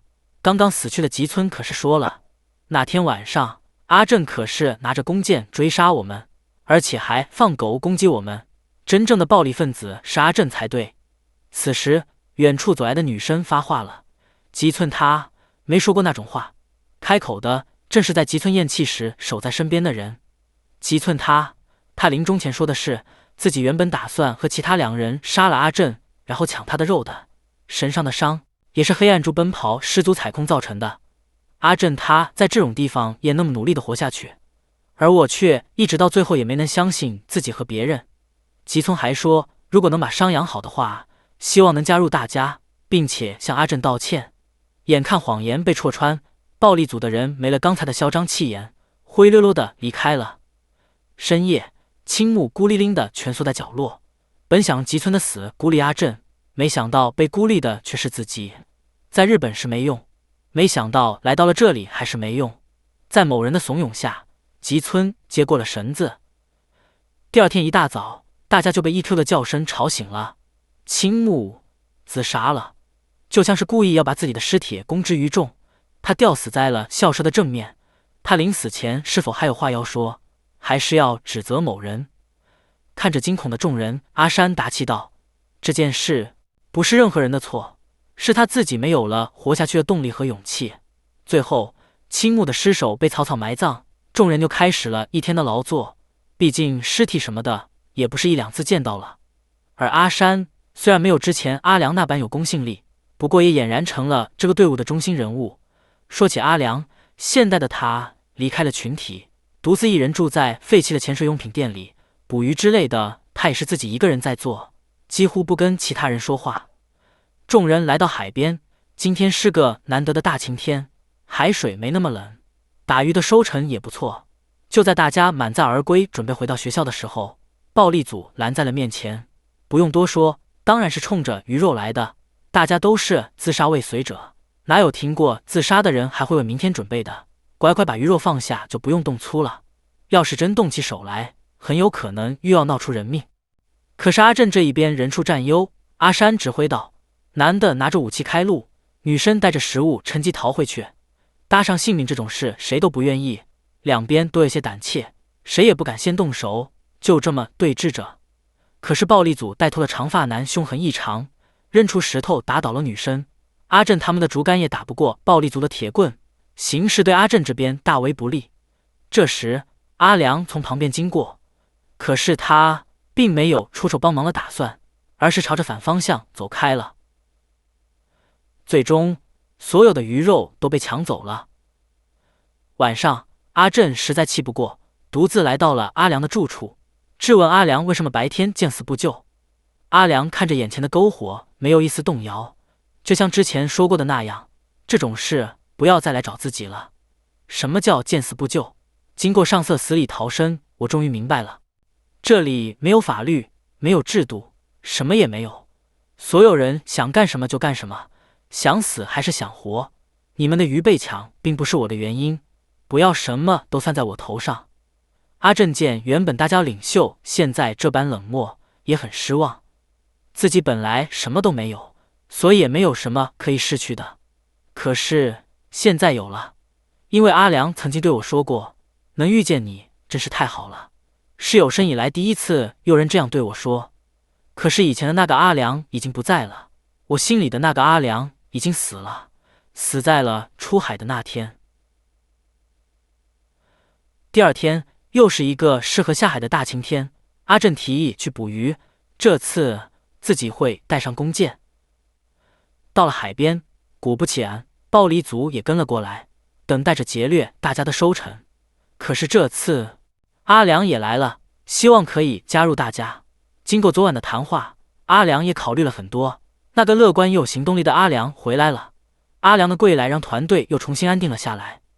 然而，事实无绝对，自杀者隔三差五依然会出现，积极进取者、迷茫者、崇尚暴力者。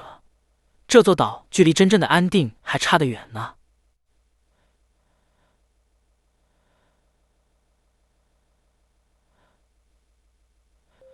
这天，阿正为了制作弓箭来到废墟搜集合适的木材，因为阿健也想去狩猎。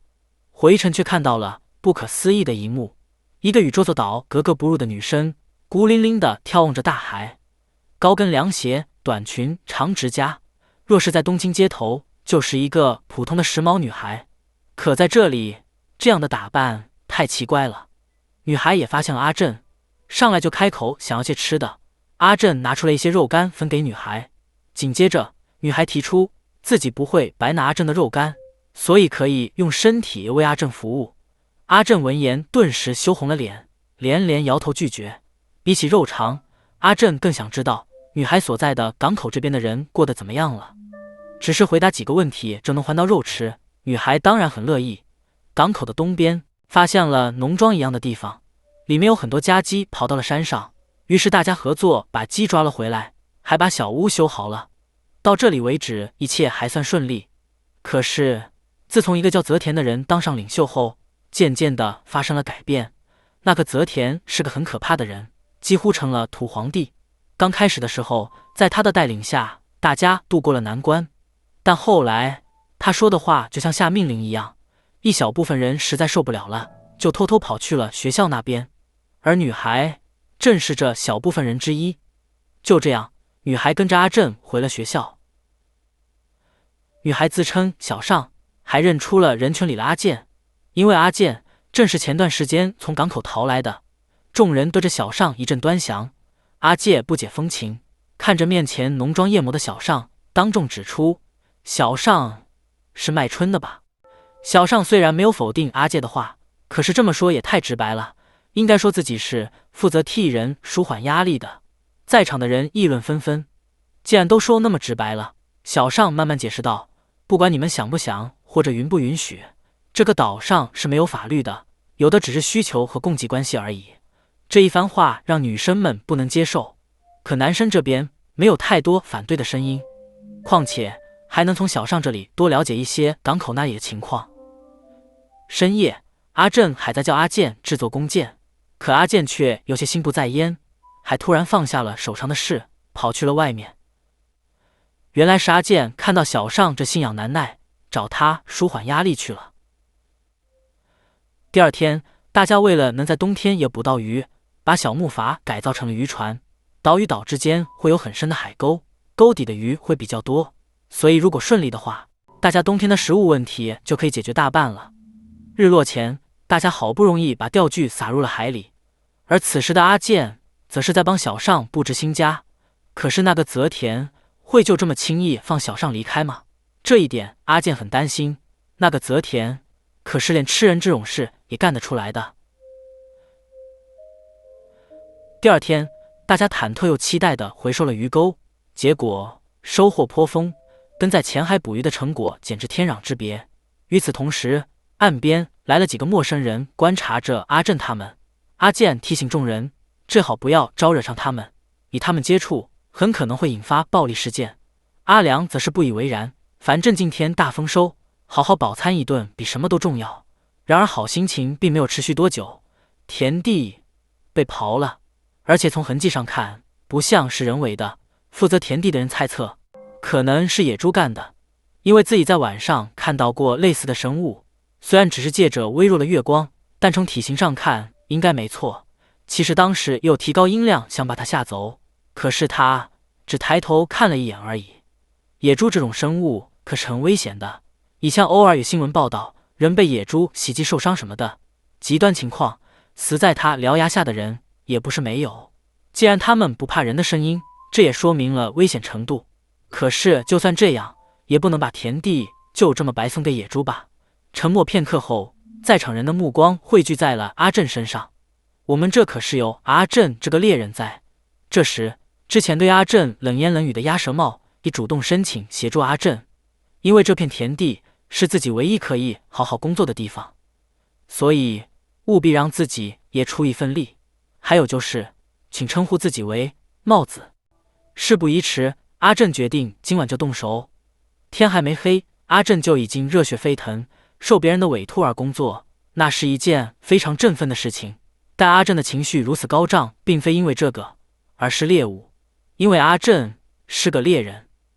到了深夜，阿正和帽子埋伏在了田地。帽子为之前那些过分的话向阿正道歉，因为自己那时很不安，担心最后只剩自己一个人最软弱，最一事无成。阿正安慰道，自己也是一无所有，现在也是，只是做着现在能做的事。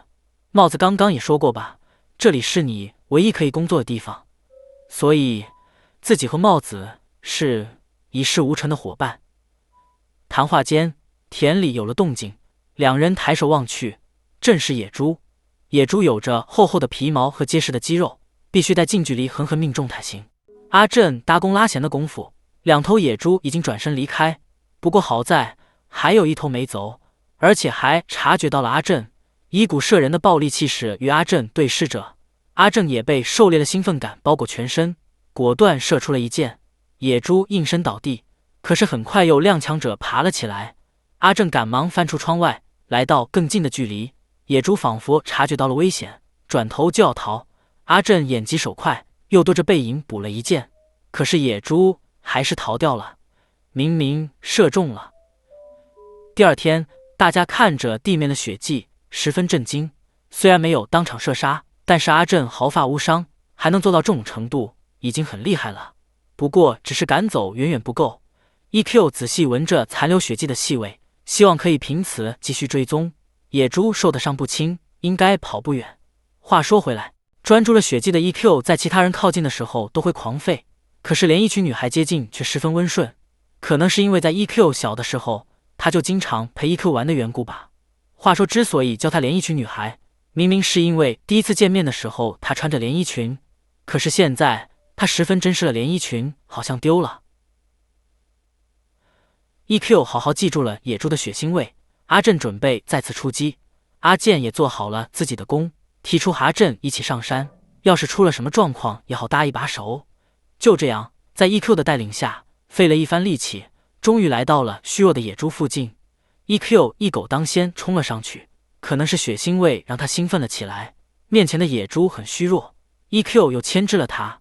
阿健突然吕布附身，想要亲手送野猪上路，谁知野猪却爆发了最后的力量，直直冲向阿健。幸亏 EQ 侧面牵制，这一下猪撞树上了。可是阿健被狂暴的野猪吓得不轻，满头大汗瘫坐在地。眼看野猪又站起了身，一副要殊死一搏的样子。幸好阿正就在身后，一边靠近一边瞄准，短短几秒内接连射出3箭，野猪终于支撑不住，倒在了地上。阿健缓过神，发现自己被吓得漏了几滴，不过好在有惊无险。两人晚上饱餐了一顿肥美的野猪肉。阿健小心翼翼地问阿正，回去之后可不可以不要提自己尿裤子的事，还有就是能不能分一些肉给小尚，他喜欢吃肉。第二天，两人扛着野猪走在回去的路上，却远远看到小尚被几个陌生男人纠缠。阿健一马当先，架起弓箭就命令男人放手。男人见阿健双手颤抖，脸色铁青，也不敢轻举妄动，只好作罢。不过这件事不会就这么算了，把小尚带回去可是泽田的意思。既然两人不愿回去，那么下次来的时候可不会像今天这么温柔了。泽田肯定会带一大批人过来的。留下了这几句，三人悻悻离去。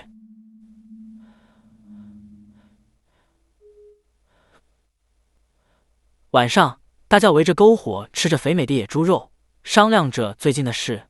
小尚的出现让本就不团结的队伍变得更加不稳定，而且港口那里的人也不会就这么算了。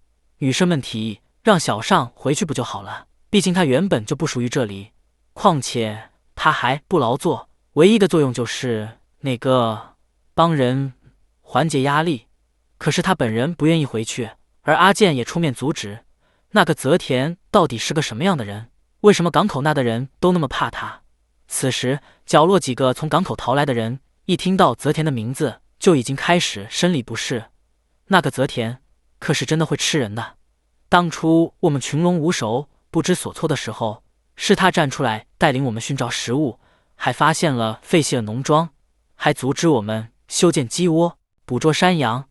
虽然大家很怕他，但是当时也只能依赖他。久而久之，他变了，变成了一个暴君。可是纷争并不会带来好处，明天会发生什么，谁也说不准。现在大家能做的也只有过好每一天。第二天清晨，阿正醒得比平时早，可是有人比阿正更早一步来到河边洗漱。那背影既熟悉又陌生，是连衣裙女孩。不对，连衣裙是那个女孩的，不过现在穿着的人不是她，而是阿志。两人一时间相视无言，都不知该如何开口。短暂的沉默后，阿志转身就逃。于是他逃，他追。虽然阿正也不知道追上去了该说些什么，可是现在追了再说。没跑2步，阿志就摔倒在地，逃无可逃。没办法，阿志只好坦白：我是女人，不对，我是一只怪物。阿正听后虽然吃惊，但是毅然接受了这样的阿志。阿志是我的朋友，我的朋友里没有怪物。阿志是我最好的朋友，温柔却胆小，爱干净也爱哭，是我的第一个好朋友。阿志见阿正接受了这样的自己，一时哭得梨花带雨。等稍作冷静后，阿志缓缓说起了从前。我的家庭是一个医生世家，住的城市不大，但却是当地有名的。而我只有一个妹妹，所以在小时候就被家里以继任人的身份进行教育。童年的时候还算快乐，但是升上中学的时候就开始弄不清自己的状况了。刚开始的时候以为自己很古怪，后来在网上查阅了资料，才知道原来也有这么一群人，又从电视上知道了原来这叫做性别认同障碍。后来我秘密收藏的女装被发现了，于是爸爸就说了这么一番话：你跟电视上那些怪物是同类吗？爸爸对他自己理想的家非常执着，给我找了心理咨询师，还让我转到了男子学校，而且还时不时对我拳打脚踢。而我则逐渐形成了破罐子破摔的性格，最后家里的关系变得一团糟，我年复一年的生活在痛苦之中，后来就不断的尝试自杀。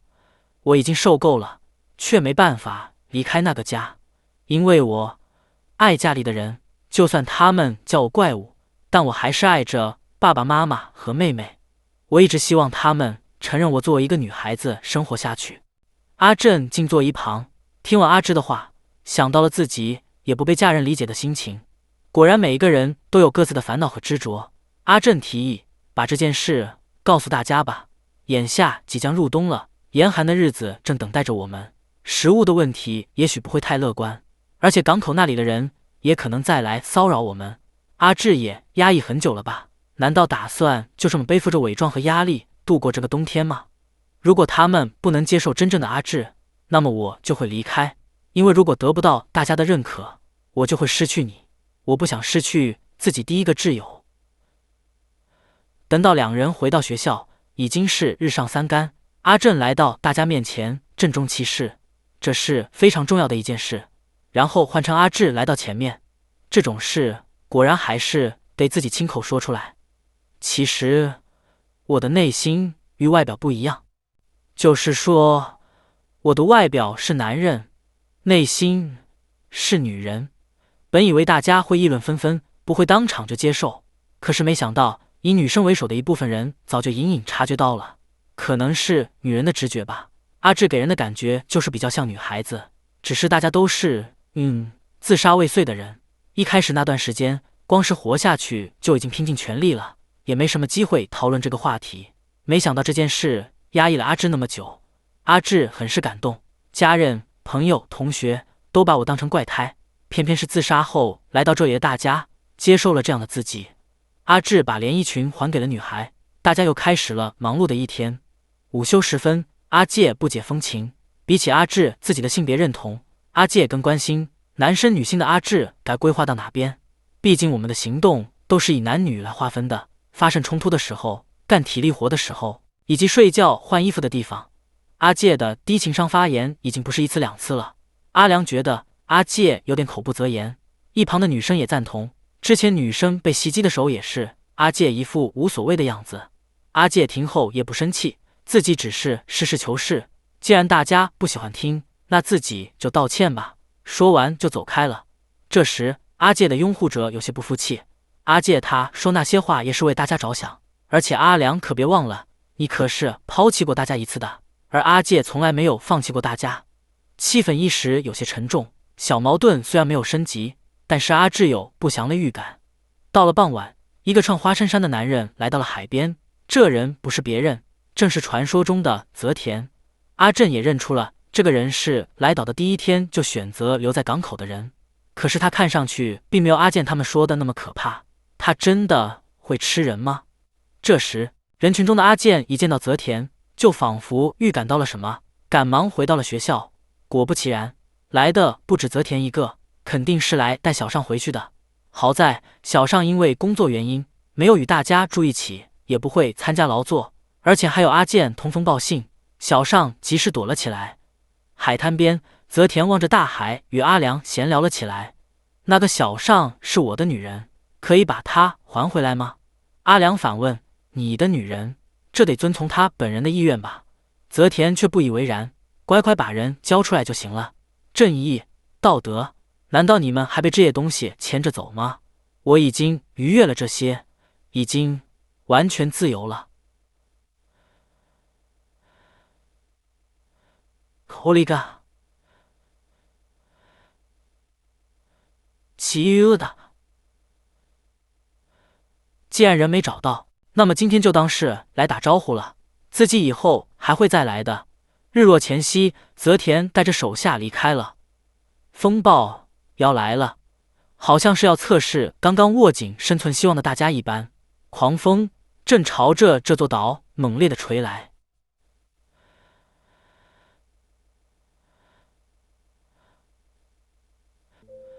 冬天就快到了，粮食越来越难确保，队伍里矛盾和隔阂越来越大，看起来全都向着不好的方向发展。阿介的拥护者沙织快要撑不下去了，已经到极限了。阿介承诺沙织先走一步，自己也会随后跟上。接着两人深深的拥抱了，阿介的体温传到沙织身上，沙织觉得只要是和阿介一起的话，自己好像还可以再撑一阵子。可是阿介并不是这么想的，面前的沙织也好，大家也好，全都烦透了，反正自己马上也会上路，大家都会死在这里。第二天清晨，沙织的尸体被发现吊死在了树上。阿山看着尸体，好似察觉到了什么。简单的埋葬后，阿山一反常态，催促了几人与自己去捕鱼。等到了海边，阿山确认周围没有其他人，神色慌张告诉几人，自己只信任在场的几个人。沙织的死是他杀，自己很肯定，因为脖子上的伤痕很可疑。一般来说，上吊死亡的人，绳子的勒痕会向耳朵上方延续，可是沙织的伤痕却是水平的，这说明绳子的力量是朝着正后方的，也就是说是有人从后面发力勒死的。至于阿山为什么这么了解，因为阿山是上吊未遂的。可是究竟是谁会做这种事呢？港口那的人，不守规矩的那几个，还是最后和沙织一起走的阿介？阿正不愿想下去，因为最初找水源、捕鱼、种田，带领大家做这些的都是阿介。阿介只是有点不苟言笑，绝对不会做这种事的。阿志回忆起之前阿介那些看似温柔的话，阿介的语气总像是结束，你已经很努力了，让自己放松一下吧，不用太勉强，我会陪你一起上路之类的话。而此时的阿介正在学校楼顶蛊惑着女孩，不管怀着怎样的理想和期待，到头来人也只会互相争执、抢夺，最后在痛苦中死去。女孩好像经常来这里，难道就没想过踏出那一步，结束这一切吗？自己也会陪着女孩的。可是现代的女孩并不会被这三言两语迷惑，因为刚才的这几句话，自己也对某人说过。那个人颤抖着拖着自己的手，他的体温与恐惧真切地传递了过来。最后我们俩都没能跳下去。那次之后，自己就一直关注着他，颤抖成那样的他，拼尽全力探索着活着的意义。我也想变成他那样的人。这时，阿正也来到了楼下，看到了天台的两人，急忙上楼，生怕两人轻生。可是等到了天台，阿介已经离开，只剩女孩一人。女孩告诉阿正，刚才阿介确实说了些一起跳下去之类的话。阿正这才愿意相信是阿介杀了沙织。之后的几天，阿正一直在偷偷观察阿介，该怎么开口和阿介说呢？况且也没有证据是他做的，阿介又为什么要做这种事呢？可是如果什么都不做的话，接下来肯定还会有人死的。多方考虑下，阿正还是单独与阿介约谈，虽然不知道原因，但是请阿介住手，不要再引诱大家走向死亡了。阿介听后却不以为然，原来只是这种事啊，我们全力以赴，好不容易才能活下来，但也只是勉强活下来的程度，一点点争斗或者其他问题都有丧命的风险。原本我们就是应该死的人，自己也好，他们也好，阿正也是。而且所谓的生命，在地球上最碍事的就是人类吧？阿正自然是不服气，我们已经不是想死的人了，大家都想堂堂正正的活下去。两人就这个话题争论不休时，学校方向又传来了动静。阿正急忙赶去，来到现场，不出意外是泽田，因为阿正他们不肯交出小尚，没办法，泽田就来抓其他女生了。说罢就想打断碍事的阿正的腿。好在阿良等人也闻声赶来，这下两边人数相当，可阿良却就这么放走了泽田，果然还是下不了决心一命相搏，毕竟真打起来谁也说不准后果。可是这么放走他们，可以说是后患无穷。女生还是建议把小尚交出去，他本来就是港口那的人，没必要为了他弄出暴力事件。可这种事，阿健当然是第一个不答应，而一旁的阿正也有些后怕。刚才那一棍子虽然不至于骨折，不过大腿到现在疼痛感还没消退，要是真的断了的话，别说打猎了，连摘野菜这种活都干不了，会成为累赘的。一旁的阿介愣愣地说道，就算把小尚交出去，也不能保证他们会就这么罢手，女性在他们那里比起伙伴更像是奴隶，今后肯定还会来骚扰的。阿良提议去一趟港口，不是去打架，而是去谈判。大家都是自杀未遂的人，都想在这座岛生存下去，港口那的人应该多少也能理解这点。一番讨论后，阿良为首的4人来到了港口。港口这正如之前所说，圈养的山羊还有鸡舍。再稍微走近一点，望风的人就发现了几人，没等阿良开口表明来意，就大喊着跑回去叫人。没一会儿，正在硬件软化工程的泽田就提上裤子跑了出来。这是在自己的地盘，对面又只有区区4人，泽田顿时放心不少。既然要谈判，那自己就和阿良1对1谈。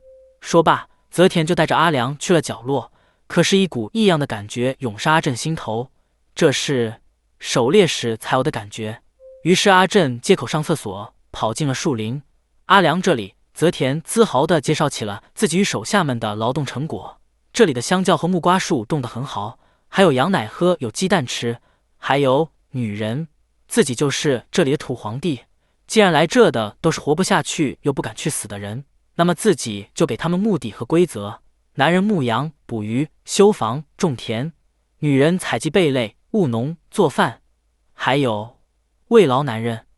在这里，弱小的、不受欢迎的男人也有享受女人的权利，而且也不会因为女人的外表而划分3、6、9等。在这生活的人，甚至还有感动到哭的家伙呢。阿良却反驳，就算如此，也有人不能认可这种制度而逃走的吧？接受这种制度的人与泽田为伍，阿良自然说不了什么。可是不遵守想要离开的人，泽田却要把人抓回去，这和奴隶有什么区别？泽田见两人理念不合，也不想多说，掏出小刀就想做掉阿良，还朝屋内大喊，交涉破裂，别放他们回去。阿良也随时戒备着，勉强躲过一刀，反将泽田压至身下。两人僵持之际，手下小胜来到身边，拿着刀颤抖着接近。这时远处射来一箭，不用猜，自然是阿震。阿震在暗处瞄准，警告小慎不许动，再往前走一步，自己就会动手，把阿良放了，然后慢慢退下。这个距离下，泽田等人可比山鸡什么的好命中多了。泽田却不肯放手，阿震他们只有4人，况且阿良还与自己缠斗着，没有比现在更好的机会了。阿震肯定是在虚张声势。紧接着，泽田死死抱住阿良，命令小慎捅死阿良。小慎从没杀过人，可是泽田的命令又不敢违抗，满头大汗，握紧了刀。危急关头，阿震拉满弓弦，射出一箭，刺穿了小慎的腿。一时间，惨叫声刺激着所有人的耳膜。几个手下见状，纷纷落荒而逃。泽田见阿震真敢动手，赶紧推开阿良，躲到墙后。阿震能射中，肯定是运气好，趁现在人数占优，还想动手做掉阿良。下个瞬间，又是一箭从泽田头顶擦过。阿震也是第一次对人射箭，不想真的弄出人命，再次警告：别轻举妄动。就这样退下。谈判既然破裂，那就没什么好说的了。我们不想和你们扯上关系，你们也别来捣乱。如果再敢来袭击我们的人，我会毫不犹豫地杀了他。最后，阿震4人有惊无险，平安离开了港口。接下来一段时间，港口的人应该不敢来了吧？阿震还是心有余悸，自己真的动手射了人，可是也没办法吧？刚才如果不动手的话，阿良他就……回到学校，得知经过的阿介却低声嘲讽阿震，现在连人也敢射了呢，真是不赖。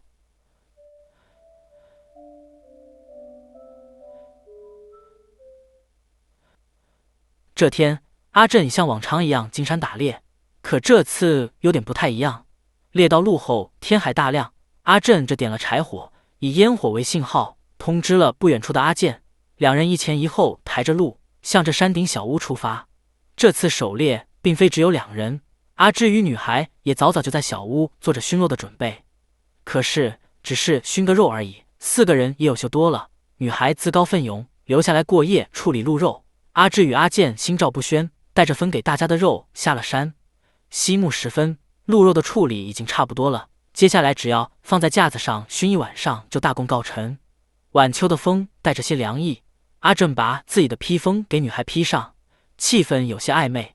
阿正的脸泛起了红晕，紧接着阿正抱了上去。阿正问女孩为什么要留下来与自己独处，女孩的身体有些颤抖，但是并没有抗拒。因为自己一直在关注着阿正，可是女孩却流露出了一副放弃抵抗的眼神。阿正这才恢复理智，自己不能做这种事。女孩叫住了阿正，自己是想多接近一点阿正的，选择留下来也做了一定的心理准备。只是自己一旦被靠近、被触摸，身体就会像一个人偶一样慢慢冷却。因为女孩大概有10年的时间都是养父的人偶，10岁的时候。女孩就被寄养在亲戚家，母亲只想回故乡俄罗斯，但是一时办不到。在女孩小的时候，父母的关系就已经很差了，父亲总是不回家，母亲很多时候只是注视远方。那时虽然听不懂母亲的话语，不过大概明白了她的意思。之后，母亲丢下了女孩一个人离开了。她走后，生活变得更加颓乱，女孩不得不辍学，父亲也很贫穷。而且也和离开的母亲一样，眼里没有女孩。再之后，父亲快过不下去了，把女孩寄养到了亲戚家。那是一个很富裕的家庭，而且养父很热情地欢迎了女孩。一开始，女孩很高兴，养父很体贴，也很关心女孩。毕竟亲生的父母都没睁眼看过女孩，就算看过来，也是嫌弃的眼神。直到有一天，养父开始与女孩一起洗澡，还毛手毛脚。从那天开始，养父几乎每天晚上都会去女孩的房间，女孩就这么忍受着，对谁也无法倾诉，好像被囚禁在了这个家里。至此以后，女孩就开始压抑自己，变成了人偶一般，身心僵化，没有自我。就这样熬过了10年。义务教育后，女孩离开了那个家，养父没有阻拦，因为对他来说，女孩已经过了最有魅力的年龄了。可是10年煎熬的后遗症也随之显现。当女孩想要与人亲密时，那时的感觉就会袭来，身体从内而外开始变得冰冷，自己好像又变回了养父的玩具一般。女孩光是说出这些，身体就已经开始抗拒。阿正安慰道：“这里没有东西会伤害你了，自己会守在女孩身边的。”等到女孩熟睡，阿正独自来到角落，不知怀着怎样的心情，泪如雨下。第二天清晨，女孩比阿正更早醒来，看着阿正的睡莲，女孩心底涌出一股暖意，想和这个人在一起。不久，阿正也醒来，红着脸叫了女孩的名字：“早安，玛利亚。”女孩却有些反感这几个字，因为对于这个名字只有痛苦的回忆，就像诅咒一样。稍微收拾了一下心情，两人开始了一天的劳作。一路上，阿正心里一直在想着给女孩起个名字，像 EQ 一样积极的名字。阿正有些忐忑的开口：“叫李布，如何？如果可以的话，希望能够这么称呼女孩。”女孩听后很是感动，自己以后就叫李布了。几天后，学校里也搭起了鸡舍。既然泽田他们在山上发现遗落了家鸡，那么我们这没理由找不到。在村子周围搜寻了一下，果然有了收获。而且鸡是比较常见的家禽，所以有饲养经验的人不止一两个。问题是鸡蛋，只是草的话倒是能养活，但是要鸡下蛋的话，就需要喂给它大量的钙。阿良建议把吃完的鱼骨头磨碎喂给鸡吃，顺利的话不用等太久就鸡蛋吃了。好消息不止一个，捕鱼时在邻近的孤岛上还发现了山羊的身影，于是大家制定了捕捉山羊的计划，把学校里的排球网编织到一起，然后从各个方向赶羊群入网，基本上就和之前下海捕鱼时一个道理。第二天是一个艳阳高照的大晴天，大家乘着木筏来到了不远处的孤岛。这里的植被比较荒芜，看来没有了天敌的山羊在这里可以肆意啃食植物，这样下去也许会寸草不生的。阿正意识到这里需要捕食者，为了这座岛的生态平衡，猎人是必要的。大家齐心协力在平原上追赶着羊群，大声呼喊驱赶，将羊群慢慢向山谷布置了网的地方逼赶。EQ 的叫声也很有效果，人手也充足，驱赶羊群比事先想象的要容易。日暮时分，大家捕到了5只山羊，可以说是大获成功。晚上，大家围着篝火吃着羊肉。阿健建议，这里山羊数量充沛，和鹿比起来，猎杀难度也简单，还不会被港口那的人骚扰，干脆大家搬到这里住如何？阿正立马否决了这个提议。这座岛过剩的山羊把大片植物连根吃个干净，没有了浓密的森林，山地的蓄水能力下降，慢慢的水土流失严重。如果鹿群也繁衍过剩的话，大家现在的据点也会变成这里的斑板。为了维持生态的平衡，我们对这座岛有责任。责任这个词让大家都很吃惊，一度放弃梦想，放弃国籍，甚至放弃生命的人，到现在谈什么责任，可能有些荒谬。但来到这里挣扎到现在的大家，都已经不是会随便轻生的人了，都想在这里好好的生活下去。第二天，大家带着颇丰的战果回到了学校。学校的操场杂草丛生，而且四面包围，稍作改造就能用来圈养羊群。队伍里的阿宝是农家长大的孩子，有相关经验，这件事就由他全权指挥。现在最大的问题就是防盗，就像之前的田地被刨一样，暴力组的人还是那样得过且过，不参加劳动，只偶尔做些最简单的采集野菜的活填饱肚子。对此，阿良有了对策。晚上，大家煮起了羊肉土豆汤。暴力组的人也来了，不是来捣乱的，而是阿良邀请的。暴力组用野菜和木瓜交换了阿良他们的羊肉。一开始是以交易的方式，慢慢的他们也会成为大家的一员，一起劳作，一起生产，再慢慢变成同伴。阿良是这么想的。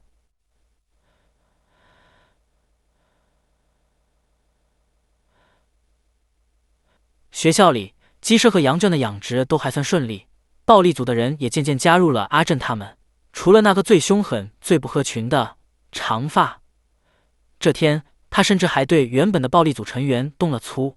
阿良得知后，急忙赶去搭救。只见原本暴力组的据点内，长发凶相毕露，对曾经的同伴也毫不留情，不仅不想劳动，还命令2人替自己把学校里的羊偷出来。因为经过这段时间，长发已经厌倦了这种伙伴游戏。不需要忍耐，不需要与人友好相处，长发已经决定了，在死之前要随心所欲。阿正等人来到现场，长发见自己势单力薄，这才停手，嘴臭了2句，悻悻离去。简单的处理伤势后，阿健想要去小上那露个面，然而刚靠近小上的住所，屋里却传来了呼救声。阿健急忙推门而入，没想到又是长发。刚刚吃瘪的长发想找小上快活一下，可是小上不肯，于是长发就动了手。现在的长发铁青热脸，怒目圆睁，一副要吃人的表情，还死死掐住小上的脖子。刚才那件事还没完呢，长发又来这里撒野。阿健自然是怒火中烧，抡起木棍就疯了似的狠狠打在长发身上。后脚赶来的人急忙拦住阿健，下手这么重，很容易出人命的。要是真杀了人，阿健肯定会很痛苦的，会被噩梦一般的罪恶感缠着。就这样，长发踉跄着离开了。日暮时分，遍体鳞伤的长发在小溪边清洗伤口。这时，身后传来动静，长发刚一转身，一支箭就直直刺入长发胸膛。是阿健，阿健无论如何也不能原谅长发，而且阿健自认不会对杀人有罪恶感。挪动尸体比想象中要费力，阿健把长发拖到不远处的灌木就草草了事。这之后，阿健就每天都会梦到长发，而长发的尸体也很快就被发现了。虽然大家表面上都没说什么，可阿健这几天憔悴的样子和长发尸体的伤痕，不难猜出是谁动的手。不过毕竟是那个多次引发暴力事件的长发，埋葬完尸体后，谁也没有再提起这件事。又过了几天，阿健明显的消瘦了，脾气也变得易怒暴躁，宛如惊弓之鸟。这天，阿山邀请阿健一起钓鱼，该说是开导呢，还是安慰？阿山望着垂钓的海面，缓缓开口：“最近的阿健有点反常，以前的阿健口无遮拦，想说就说，率直又闹腾，那样的阿健令自己有些羡慕。以前的我曾经想当个作家，出于这个目标，我从很小的时候开始就认真的念书，拜其所赐，人也变得木讷内向。到了高中，看着那些讴歌青春的同学们，渐渐的更加封闭自己。大学毕业后，我不顾家里反对，一边打工一边创作。然而，现实社会没有那么简单，就算是写书这一行，不谙世事的人也很难出头，善于交际的人更容易成功。我基本上是在原地踏步。再后来，热情与斗志逐渐被消磨殆尽，面对无法倒带的时间与人生，左思右想没有出路，最后想到了死。可是来到这后，与像阿健这样直爽的人相处，好的事坏的事，大家一起分享。怎么说呢？可能有些肉麻，阿健和大家都是我最重要的一部分，所以阿健所做的事，请让我也来一起承担。学校这里，美纪也是因为不会处理人际关系，太容易情绪化，被男朋友甩了，而想不开来到的周走岛。本以为自己不会再喜欢上任何人了，可是阿良这个人温柔风趣，又有行动力，容貌和运动神经也很好，这样的人来岛之前肯定很受欢迎吧？他又是为什么会来这里呢？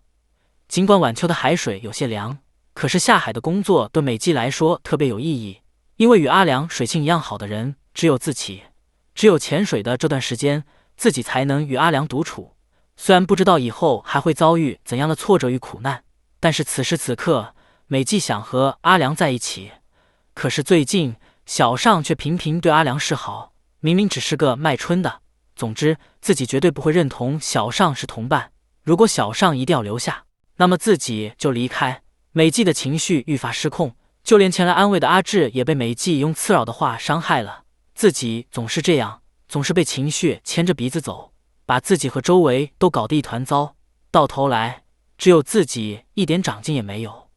美纪来到溪边独自哭泣，阿介悄悄地接近了，自己一直注视着美纪。美纪已经很努力了，临冬了还潜水捕鱼，农活和料理也很积极。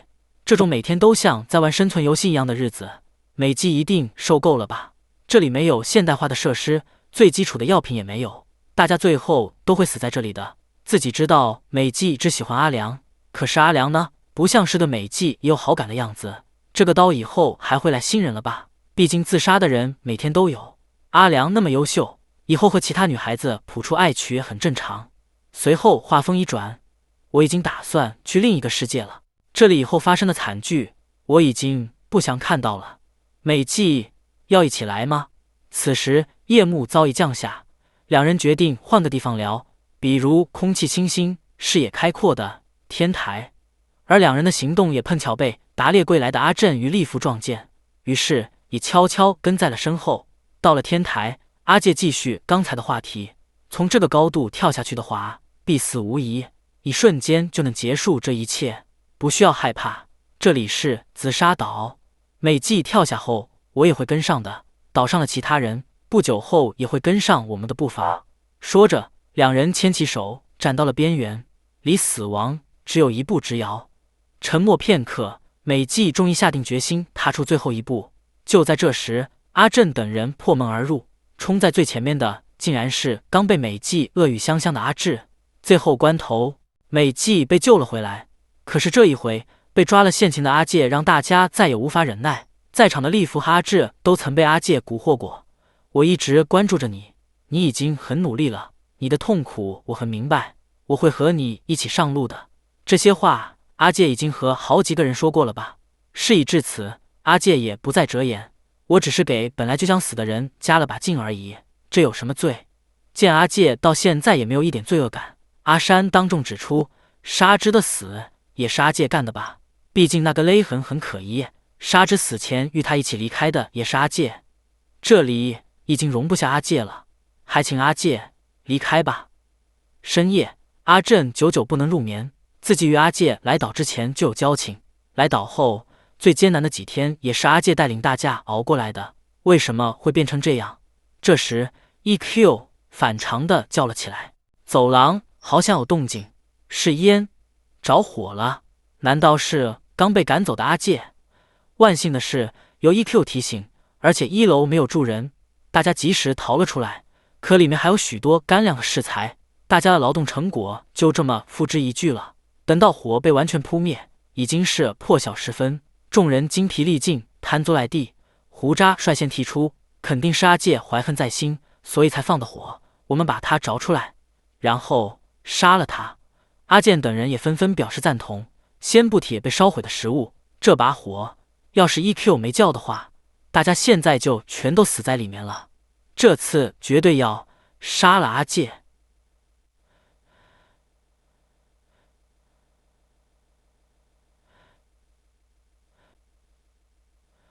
阿介不断引诱人走向死亡的事被抓了现行，离开了大家。可是当晚就趁大家熟睡，放火点燃大楼。死里逃生的人们决定把阿介抓回来，然后送他上路。阿正决定上山打猎，储存的粮食被烧毁了那么多，得赶紧补充才行。之前的打猎伙伴阿健现在正怒气冲冲搜寻着阿介的身影，于是利弗就成了阿正的临时搭档。火灾后的第一次狩猎，两人思绪万千进了森林， EQ 却突然朝着与平时不一样的方向狂奔，顺着那方向看去，是阿介。阿介也很意外，竟会在这撞上阿正。阿介的所作所为自然是不能原谅，可他也是曾经的伙伴。阿正颤抖着搭起弓箭，阿介也一副无所谓的样子。我在任何时候死都可以，阿正也不是第一次对人射箭了吧？我不会怨恨你的，因为所谓的人类就是这样的。动手吧。阿正迟迟不敢动手，说要把阿介带回去让大家定夺。可阿介并不打算束手就擒，掏出小刀对着自己的脖子，与其被阿正带回去，还不如现在自尽。阿正要动手就趁现在，不然我就走了。阿正看着渐行渐远的阿介，犹豫再三，还是没有动手。阿介就这么走了，他没有跑，也没有回头，可能他早就认定阿正不敢杀人吧。黄昏时分，阿正带着鹿肉回了学校，告诉了大家遇到阿介并把他放走的事。伙伴们没有责怪阿正，毕竟直接动手杀人这种事不是说做就做得出来的。火灾后也过了3天了，大家把睡觉的地方搬到了2楼，这样以后要是有什么状况也更好逃脱。还打算设置一个哨岗，夜里轮班监视外面的动向。就这样又过了一段时间，阿健他们还是经常会去搜寻阿介。再后来，阿介的事再也没人提起了。另一边，泽田这里有一位稀客前来拜访，正是无处可去的阿介。泽田自然是好奇阿介为何落到这个地步，也疑心阿介可能是来卧底的。可听闻阿介的自述，又看了看阿介现在狼狈的样子，顿时放心不少。这种不折不扣的异端，自己就大发善心收留吧。不过是有条件的，这里不能随便杀人，生杀大权都在泽田手上。还有就是阿介得提供学校那野情报，阿介全都答应了下来，自己会完全服从泽田的。相比那边众人合意的模式，这里比较简单，也更安定。至于学校那的情报就更简单了，只要杀2个人，那个群体就可以被泽田收入麾下。一个是拥有凝聚力的领袖阿良，另一个就是优秀的猎人阿正。只要杀了这2个人，学校那也就不攻自破了。泽田听后很是中意阿介这个新成员。再回到学校这里，那场大火令大家失去了一个伙伴，却也让大家更加团结了。擅长务农的阿宝还在农户的地下仓库发生了稻种，而且它下流有个蓄水池，经过阿宝的观察，那不是旱田，而是水田，种子保存的状态也很好，只要处置方法得当，就可以种水稻。只要有米的话，我们就能活下去了。这些种子就是我们的未来啊！当晚，阿正久违的猎到了野猪，帽子等人还从器屋里找到了烧酒，再加上阿宝手上的种子，结果大家怀着对未来的期待，开了一场宴会。第二天清晨，没喝酒的阿正几人早早醒来，却在港口那里看到了时隔半年的船。阿良想起了之前死里逃生的经历，当场情绪失控，朝着海岸跑去。可从这里离海岸还有些距离，船已经转头追不上了。不过既然船来了，那就说明又有人被送来了吧。果不其然，刚一走近就看到了人影。一脸茫然的新人们似乎还搞不清楚现在的处境。阿正开门见山，志愿港口的告示板上写的都是真的，我们已经来这里住了半年了。泽田那的人也没闲着，把那些没有求生意志和从高处跳下的人身上的衣物扒下占为己有。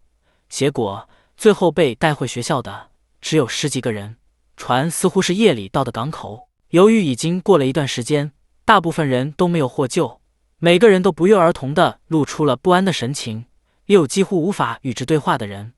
这也不奇怪，阿正他们刚来的时候，估计也和他们一样吧。阿良卖力地解释着，在这里大家合作参交劳动才能生活下去，当然这里没有法律，不是强制性的。可新人小胖还是没有什么实感，这该不会是什么类似改造基地的地方吧？阿良立刻打破了小胖的幻想，继续滔滔不绝讲起了这里生活的规则。总而言之就是一句话，不劳者不得食。最后提出希望工作的只有半数，当然一开始也没打算让新人们做太重的活。新人之中有个大叔很是奇怪，一直对阿良他们问这问那的，对这里的生活方式也很是好奇。这异常的求知欲一点也不像是会自杀的人，还时不时就要去上厕所。日暮时分，大叔对着阿良几人说出了真相：我其实不是什么自杀未遂者，我叫织田，是个史地记者。起初我追寻政治家的不透明资金流向，通过多方排查，最后撞上的就是超法规特别自治区，又叫自杀岛。这里的前身叫做无法岛来着，把可以量刑的犯罪者流放到这座岛上。阿良不信，而且就算织田真的是记者，既然来了也出不去了。关于这点，织田早有准备，之前有人从这里出去过。说着举起了手里的 GPS 发信器，刚才频繁上厕所就是因为这个一直出不来。现在外面的同伴应该已经知道织田的位置了，这里可真是个比想象中还要大的猛料，真是不枉自己赌上性命来到此地。新人上岛的第一天就这样结束了。晚上，阿良等人商量着织田的事，什么实地记者潜入取材，他说的有几分可信呢？可是他手上的发信器看着又像那么回事。假设织田所述无虚，他在外面的同伴真有办法能越过武装巡逻艇来到这里吗？再退一万步说，如果真的能回去，大家会回去吗？回到那个曾经抛弃我们的社会中？阿山率先表态：我不回去，我安身立命的地方是这里。当然，我也不会阻止想回去的人。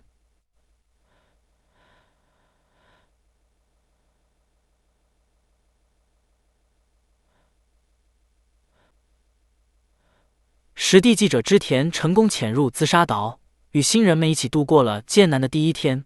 第二天清晨，果然还是发现了好几个人的尸体。织田感叹：刚下船那会儿，可能有30-40个人吧，没想到才过了1个晚上，竟然只剩下这些。那么剩下的新人多半是去了泽田那吧？织田好奇：港口那还有村落吗？那为什么两边不联合起来呢？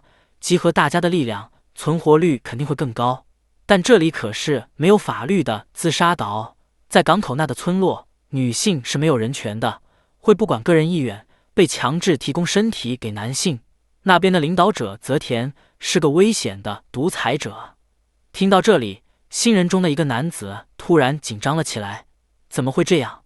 之前在港口那确实看到他了，但是等回过神，却发现他没来这里。阿正急忙询问，是否有男子的熟人还在港口那？看这个反应，难道是恋人吗？男子解释，也不是恋人了，我们一起在改造机构里待过，之前我们一直在一起来着，没想到他也会来这里。阿山劝男子放弃他比较好，和港口那接触可是很危险的，我们这的阿良上次去谈判，险些被杀呢。可男子还是放心不下，自己果然还是不能对他置之不理。对于这件事，阿正有话要说，去看一下如何？从正面过去自然是不行，深夜去探测一下，如果到时条件允许的话，说不定能把女孩子带回来呢。而且经过上次的事，我也不认为泽田会就这么放过我们。阿宝也赞同这个提议，深夜潜入的话，说不定可以找机会杀了泽田。阿宝是认真的，食物、生活环境，还有群落的治安，说白了，现在唯一的不安定因素就是泽田。只要那个人在，我们便无法安心。今晚就潜入，在他们熟睡时干掉泽田，之后解放那边的居民。说到这里，曾经在港口那生活过的阿健却开口：干掉泽田是不可能的，那家伙可是谁也不会信任的。睡觉时一定是独自锁门，睡在最里面的屋子，女人睡在他前面的屋子。而且虽然难以置信，但是那里的大多数女性都信仰着泽田。阿山表示理解，这种事电视上偶尔有报道，人处于极端的不安和恐惧时，会依赖强者，人质综合症，又叫斯德哥尔摩综合症。这样的话，那更应该去一趟港口了。新来的人还没有完全被泽田支配，说不定有机会救出来。就这样，时间来到深夜，阿正几人披着月色前往了港口。走到半路，阿正指挥大家把火把熄灭。今晚有月亮，借着月光就能前进，搭着火把容易暴露。几人蹑手蹑脚，放低身子接近了泽田的小屋。可刚一靠近，里面就传来此起彼伏的呻吟。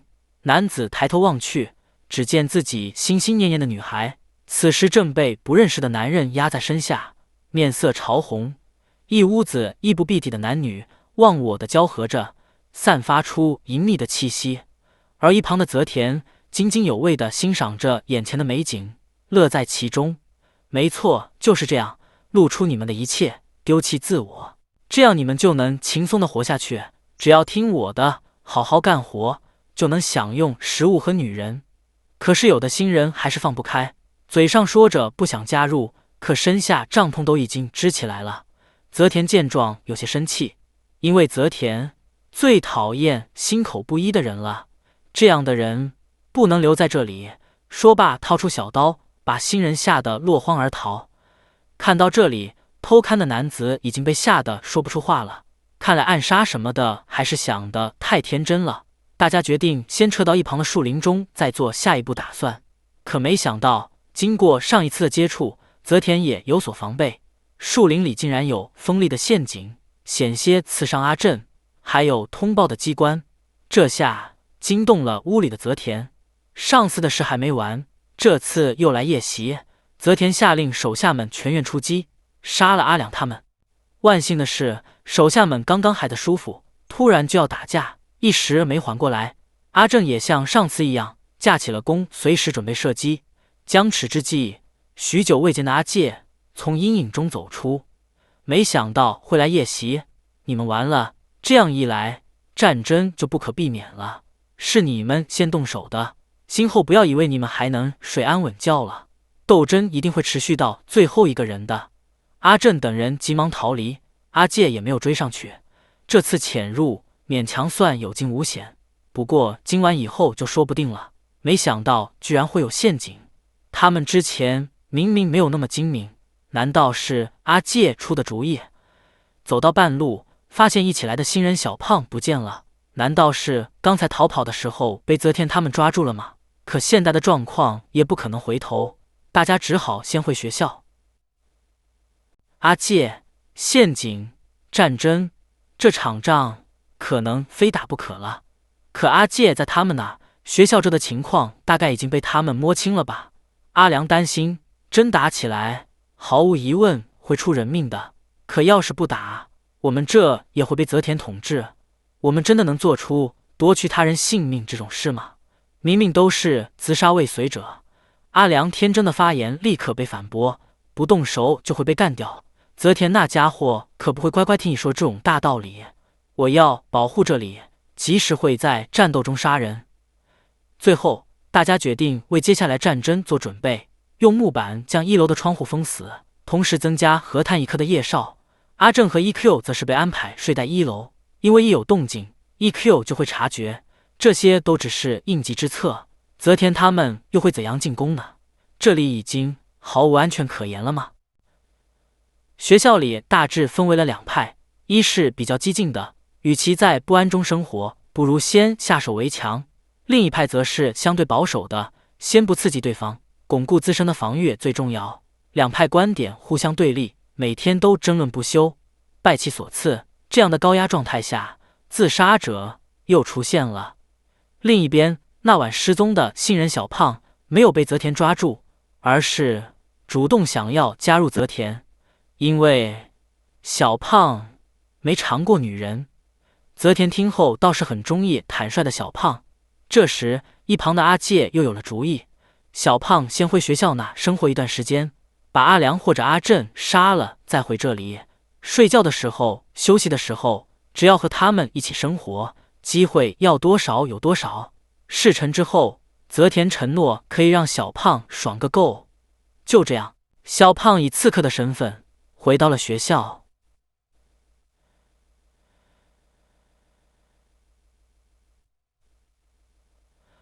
新人陈南受阿介的蛊惑，以刺客的身份被派回学校卧底。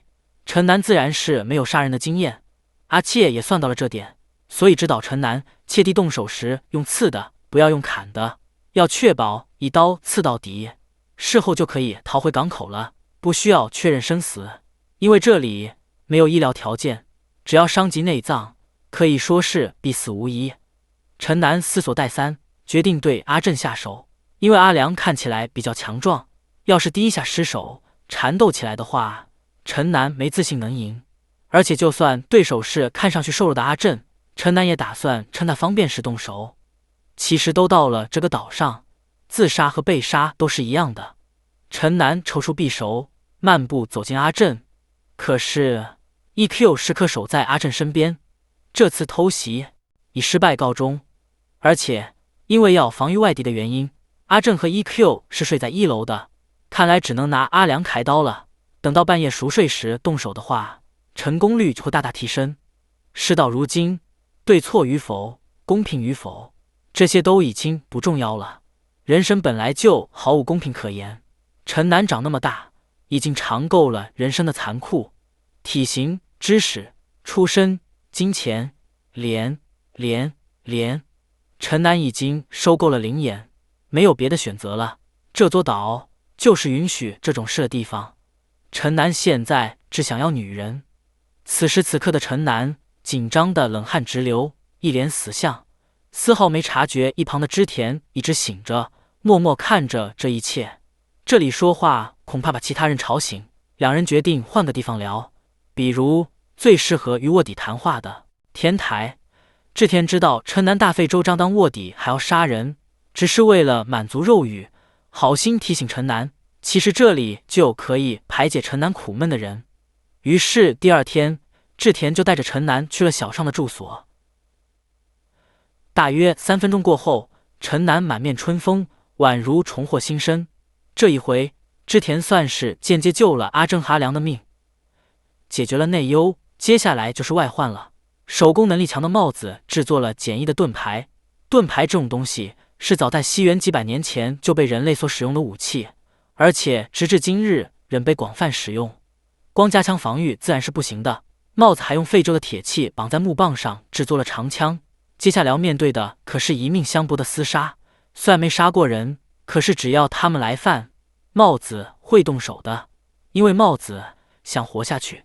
可阿良依然没有战争的实感和拼命的觉悟，让一旁的阿山十分生气。现在可不是玩过家家，对面是来这里杀人的，阿良差不多也该认清现实了。阿良一句话也没能反驳。一度轻生的我们，为了生存拼尽全力，我们齐心协力工作，制定规则，将我们逃脱的舍弃的社会试图再次建立起来。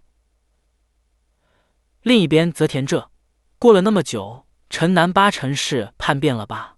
不过也无所谓，明天就可以向学校发动攻击了。那帮人不过是软柿子，只要大家一拥而上冲进去，十拿九稳。虽然我们多少也会有些伤亡，不过也无所谓了。不管是对面还是这边，死几个人泽田都无所谓，只要自己活着，对面被消灭，这就够了。阿介很中意泽田的这番话，因为泽田和阿介是同一类人。第二天，泽田一行人手持武器，浩浩荡荡向学校进发。泽田没有拟定任何战术，也没有做任何战前侦测，因为没有必要。现在的泽田已经在研究这次的战利品该如何享用了。可学校这做足了准备。前哨兵阿健在泽田他们刚到山脚时就快步跑回学校通报军情。男人们拿着武器在大门集合，女孩子们躲在围墙后面准备投掷石块，到时视情况往山里逃。阿正则是在另一侧伺机要动。大战在即，泽田命令手下们释放本能，化为野兽，去抢夺杀戮，男的一个都别放跑，女的全都抓回去。这个岛上的一切都是我们的。说罢，大约15、16人全数出击。可正所谓骄兵必败，泽田自认能轻松取胜，所以毫无防备。反倒是学校这里，阿健几人一马当先，提着盾牌，握着枪，一副不死不休的表情冲了出来。阿健更是宛如吕布附体，扔出长枪，狠狠刺中一人。短短几十秒，泽田一伙已经兵败如山倒。学校这可以说是压倒性的优势，盾和矛的效果非常明显。阿正也在后方射击，控制残局。泽田一行人落荒而逃，只剩那个腹部中枪的人躺在地上痛苦的挣扎。既然这把枪是阿健刺进去的，那就让阿健把他拔出来吧。这个人已经没救了，接下来要做的就是让他尽可能不痛苦的上路。这一天，阿正他们大获全胜。这次胜利源于对手的大意和我们弃成的装备。当晚，大家好好庆祝了这场胜利。可是有一小部分人被排除在外，因为他们是逃兵。我们拼命战斗的时候，他们却逃走了。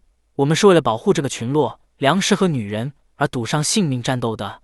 这个岛确实没有法律，是自由的。可是你们既然待在群落里，就有义务守护这里。对没有尽义务的家伙，谈不上什么权利。你们想要吃饭的话，下次就好好完成男人的义务。胡渣的这一番话，阿山很认同。就连身体能力更弱的女人也通过扔石块守护这里。他们的确可以选择逃跑，没人会拦住他们。可同样的，我们也有权利不接纳逃兵。一旁的阿良思索良久，自己的确太不成熟了。我虽然一直被大家称作领袖，不过那也不过是形式上的。我想从这个领袖的位置上撤下来，因为现在这个局面我无法做出任何指示。胡渣听后也没有推辞，接下了领袖的职位。胡渣名叫龙二，大家叫他阿龙就可以了。如今这种状态下，可能确实需要一位好战的、强硬的领袖，大家也没有太多异议。可是第二天早上，阿龙就集结了人手，打算去袭击港口，这就是所谓的乘胜追击。这次能赢得那么顺利，完全是因为装备的优势以及对面的疏忽。但是这种优势不会一直持续下去，他们下次再来肯定也会带着长枪和盾牌，所以要在他们做好准备之前进行打击。如果这次能完结对手，那么我们就能安心生活了。其实阿龙从昨晚就在策划此事，还说服了之前的逃兵，已经募集了不少人。阿良他们不想去也不要紧，留着守住学校，准备好晚上的宴会，等我们凯旋就行了。我们会赢的，这样一来战争就能结束了。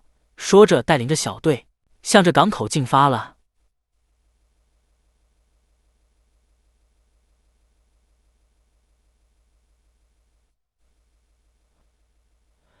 新领袖阿龙在首战告捷第二天就集结人手，打算乘胜追击，一举结束这场战争。泽田这伤亡惨重，哀嚎一片。阿介毫不掩饰，直言这次惨败完全是因为泽田的傲慢与轻敌。泽田自然是不能允许阿介挑战自己的权威，掏出刀子就想给阿介一点教训。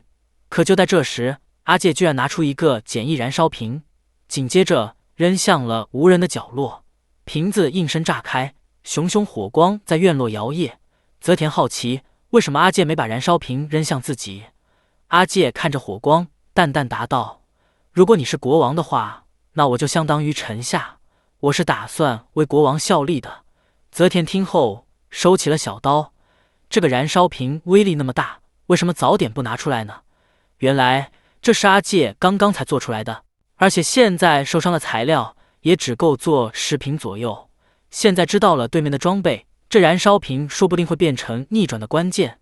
学校拿的盾牌是木质的，燃烧瓶击中盾牌，不仅持盾人会受伤，燃料还会溅到周围。就算现在泽田这人数劣势，只要有了这个的话，这场仗还有的打。等到夜幕降临，阿龙带领的小队也来到了港口。事情才过了1天，他们那有不少伤患，我们有矛有盾，一会儿只要一拥而上，杀了泽田，这里就可以解放了。可是经过昨天一战，泽田也有所戒备，还没等奇袭小队靠近，屋里就冲出来一堆人，女生们赤身裸体挡在了小队面前，身后的男人们则是趁机扔出燃烧瓶。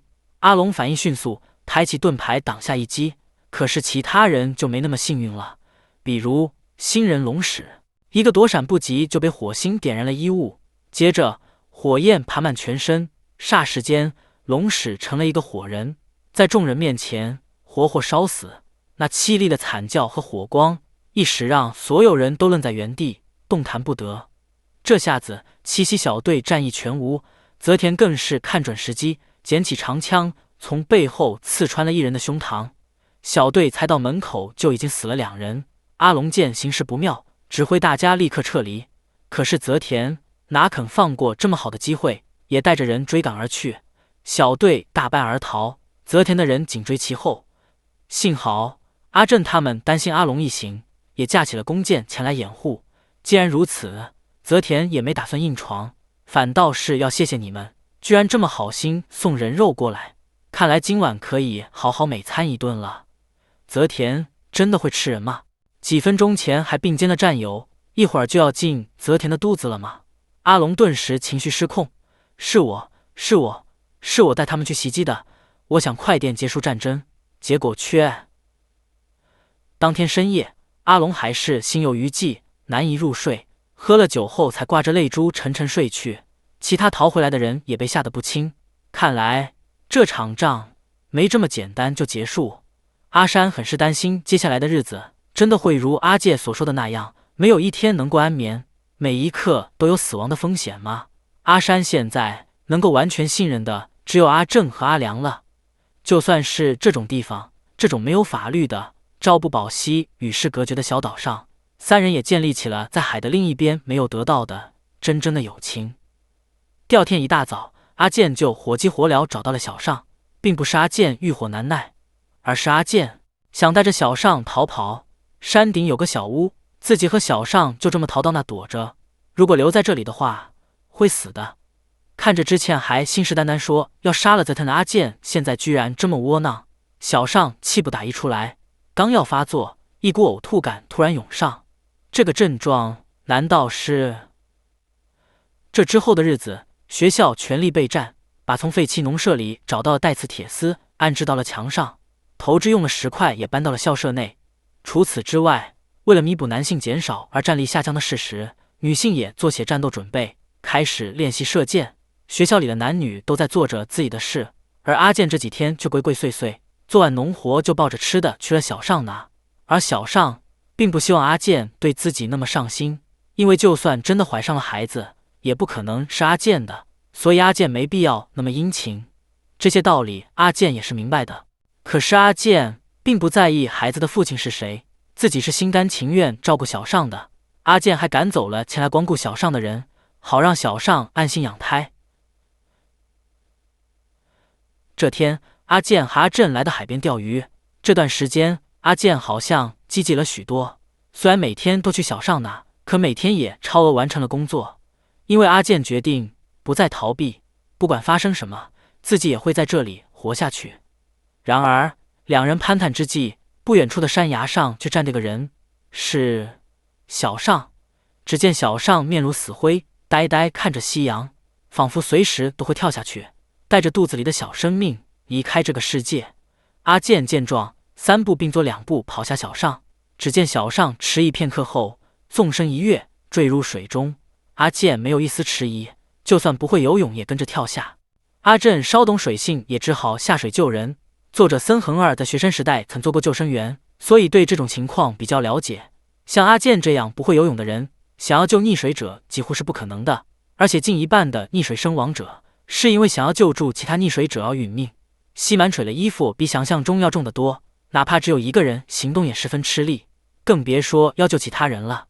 这种情况下，正确的做法是先在岸上大声呼救，让有相关经验和知识的人下水，不懂水性的人则是寻找棍子或者绳子递给遇难者。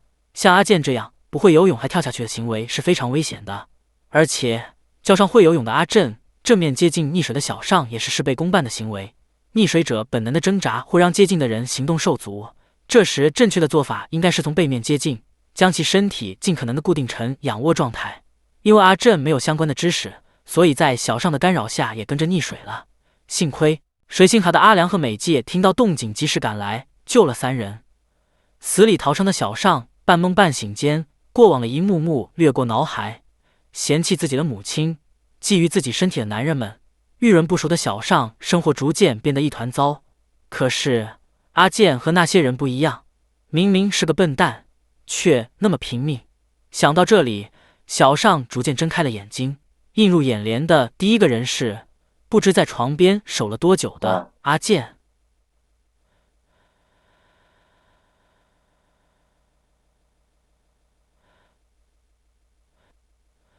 小尚怀孕，来到山崖自杀未遂。等到再次睁开眼睛，第一个看到的人是守在山边的阿健。可小尚并不领大家的救命之情，为什么不就这样让我去死啊？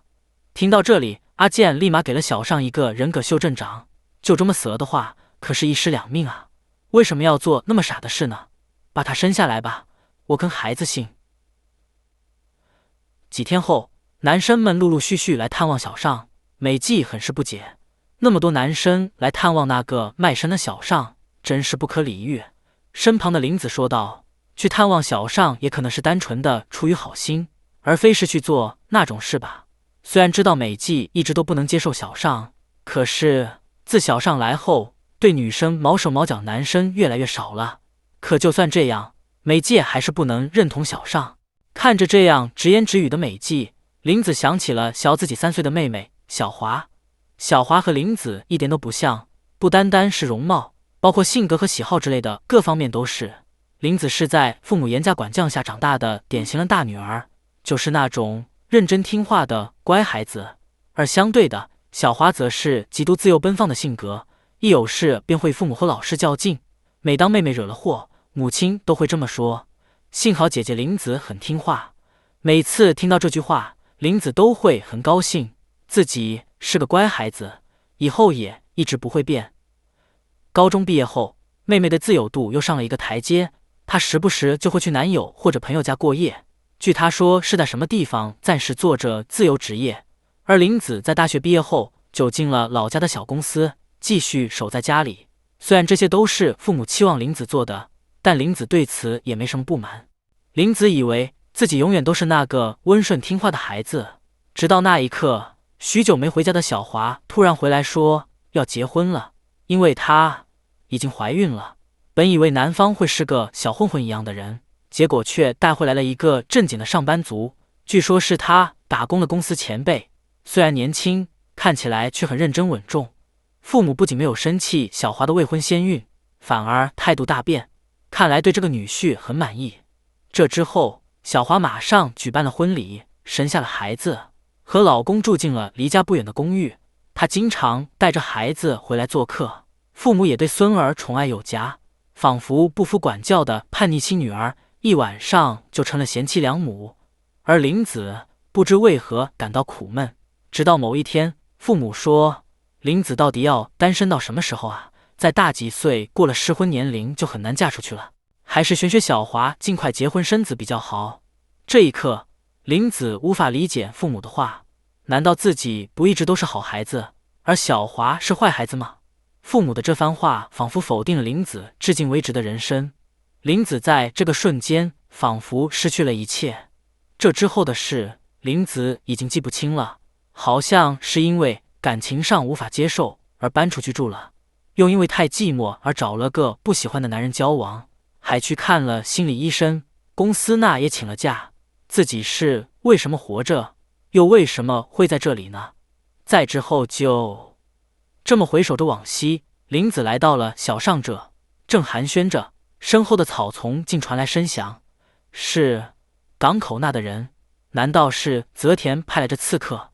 小上和林子立刻躲进了楼里，3名刺客派了其中一个在大门望风，其余2人进了楼里。要是被他们抓到了带回去，不知道会被怎么对待。2人有了计划，先躲进2楼有2个出口的警卫室，再把靠近楼梯一侧的门堵上，在他们费力开门时，卡个视野打个时间差，从另一个出口跑去3楼，然后在3楼用同样的办法躲回2楼，顺利的话就能借此逃脱了。时间紧迫，说干就干，2人合力搬来重物把门堵住。果不其然，门外的2人不清楚房间构造，在外面进不来，费了些力气才把门打开。而林子与小上也成功来到了3楼，可是3楼却没有警卫室，之前的计划全部泡汤了。听着下面刺客的动静，2人焦急万分，要是被抓住的话，肯定会生不如死的。没办法，只好先躲到天台，实在不行，干脆就这么跳下去，也比被抓回去要好。反正这里是自杀岛，况且小上几个小时前才跳过海，从这里看学校仿佛触手可及，却又那么遥远。这时林子想起了阿正说过的话，决定再挣扎一下。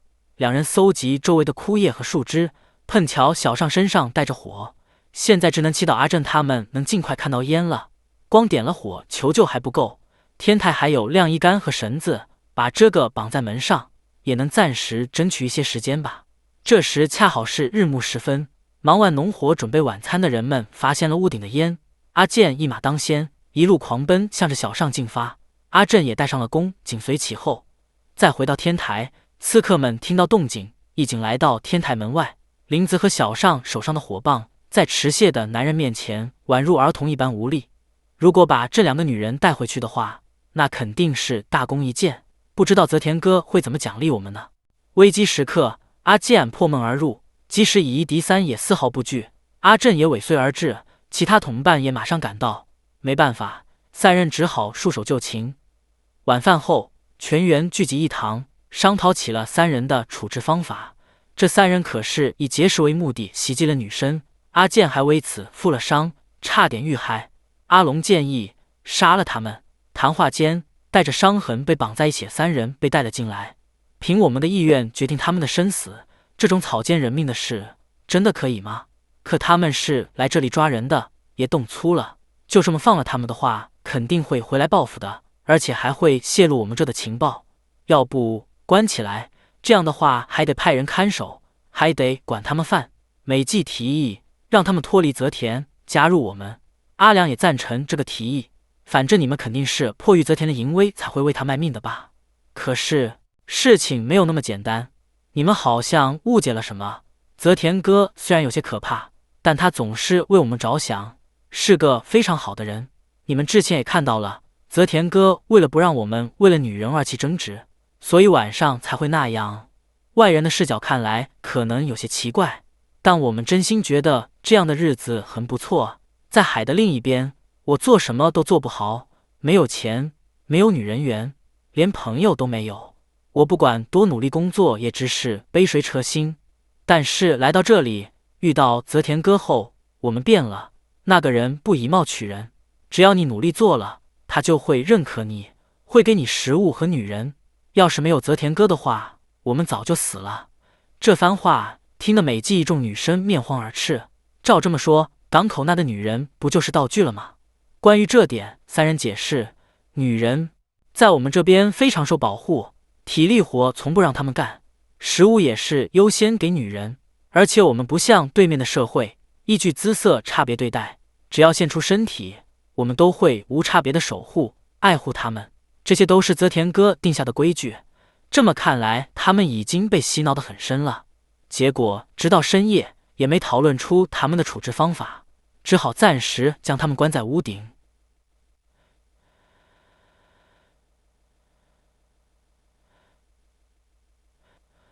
从泽田那潜入的3名刺客闯入医院，企图掳人未果，反被阿正等人抓住，暂时关在了天台。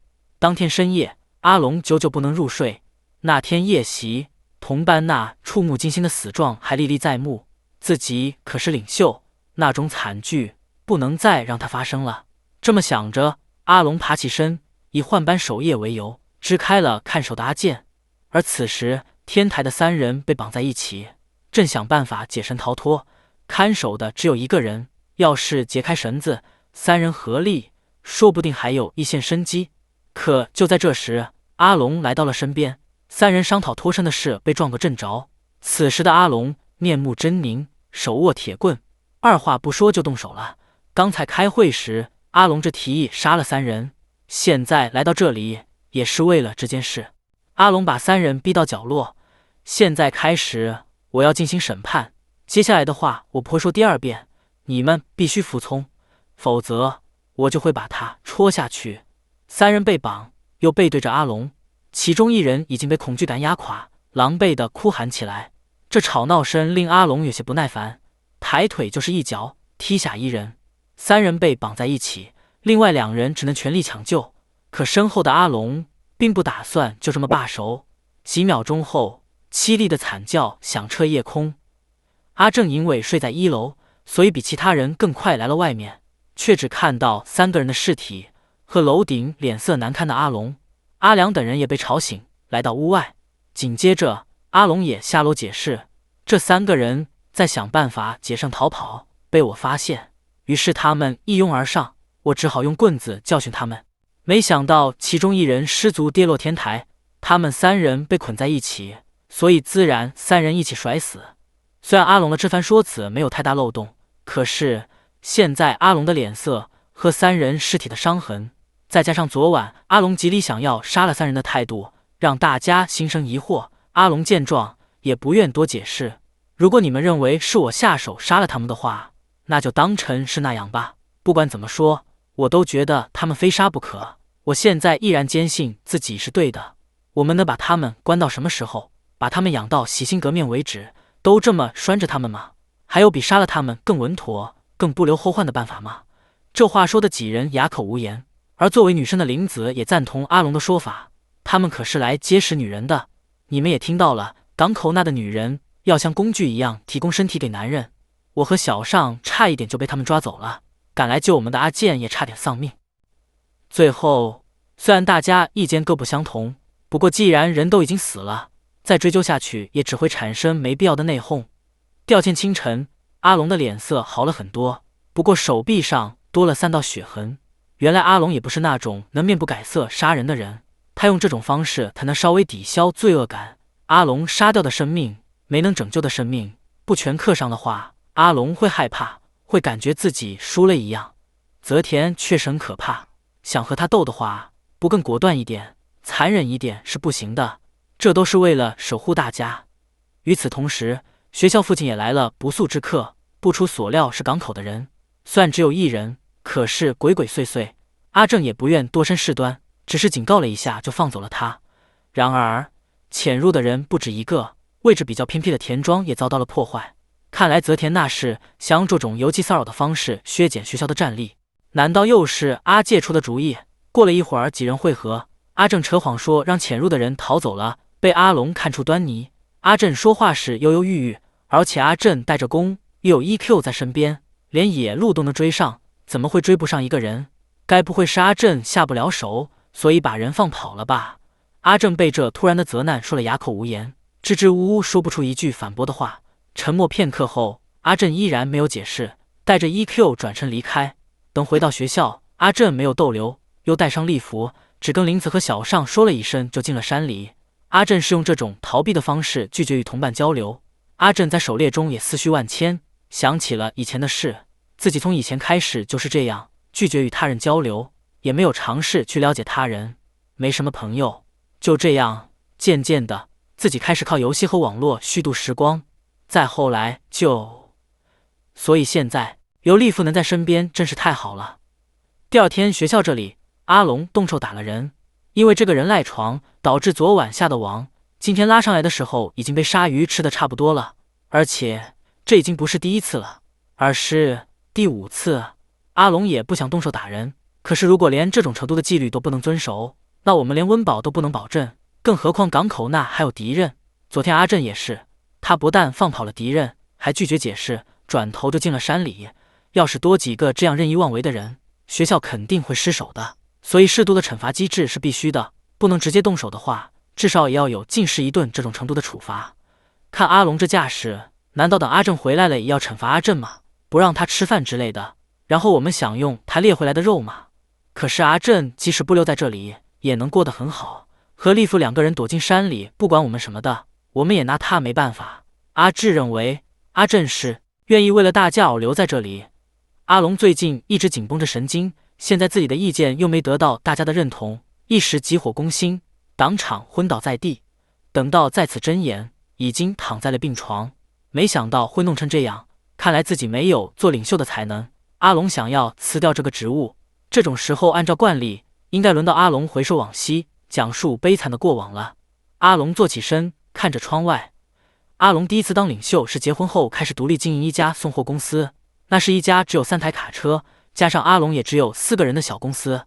当时的阿龙满腔热血，潜心经营，揽下了很多工作。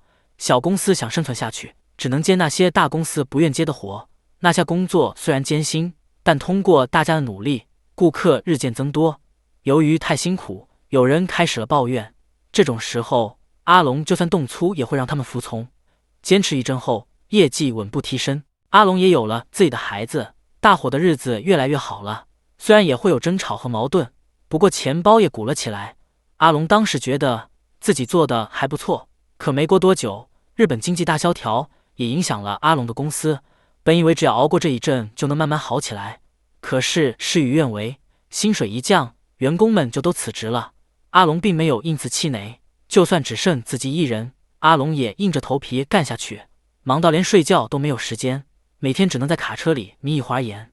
直到那天，阿龙在送货途中打瞌睡，发生了车祸，撞飞了5人，其中3人死亡。阿龙就这样失去了一切，欠了一大笔债，妻子和孩子也在阿龙服刑期间离开了。久违的书信送来的却是离婚协议书。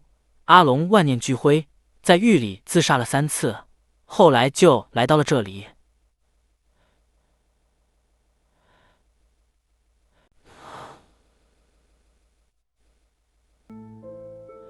阿龙自认正确的做法没有得到大家的认可，加上连日的操劳导致昏厥，暂时在病床上休息。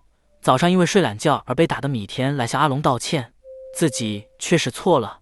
阿龙说的没错，所以就算自己挨打也是应该的，还请阿龙以后继续严加要求。说完这些，米田就离开了，紧随其后，林子也来安慰阿龙。林子认为，现在这种紧张的时候，果然还是阿龙最适合当领袖，毕竟阿良是反战派，而此时的阿龙也已经考虑了许多。其实我一开始就没资格做什么领袖，因为我比泽田也好不了多少，来岛没几天，和人打架把人打死的就是我。那时候我很害怕，和那人动起手来也没轻没重，下意识就朝他的头打去，没想到他竟然死了。再后来内讧的时候也好，泽田出现的时候也好，对面攻过来的时候，抓住俘虏的时候，我只是在那怕到发抖。我只是……等到阿龙平复心情后，两人结伴回到了学校。大家看到阿龙的归队，都放心了不少。虽然不能赞同阿龙的每一个决策，但是阿良现在依然认为阿龙比自己更适合领袖的职位。我们这是合意志的，今后也应该通过商议的方式解决问题。所以阿龙不要再给自己那么大压力了。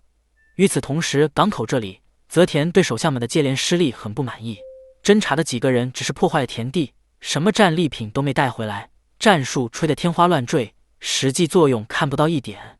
现在气温下降了厉害，采不到果子，羊奶也少了，捕鱼也不顺利。再这样下去，看来只能减少人口了，比如吃1-2个人什么的。特别是阿介，光会动嘴。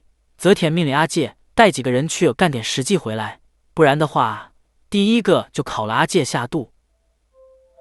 第二天，森林里，阿介和利弗过了2天惬意的日子，不用想什么战争，什么抵御外敌，什么加固防御，只是和喜欢的女孩一起打猎、做熏肉。阿正感觉以前那些烦恼根本就微不足道，好像之前阿志说过，除了人以外，所有生物只是活着就能感受到幸福，其实人也是一样的。此时此刻，阿正就感觉自己无比幸福。利弗也是，和阿正在一起的时候无比安心。要是之后的战争，阿正出了什么意外，利弗肯定会受不了的。要不就这样，两个人带着 EQ 躲进山里，不管什么学校和港口。听着这些，阿正犹豫了。说实话，这个提议很有吸引力，阿正也曾想过这样。但是就在这时，学校方向升起了狼烟，难道是大家出了什么事吗？学校这里约有港口的人入侵了，阿龙带着几个人追去，而随后阿介也看准空档，带领着小队侵入。人数不多，但是偏偏挑这种男的都出去干活的时间点，阿介自然也不愿意一身犯险。可是泽田的话都说到那份上了，怎么说也得抓个人回去交差吧。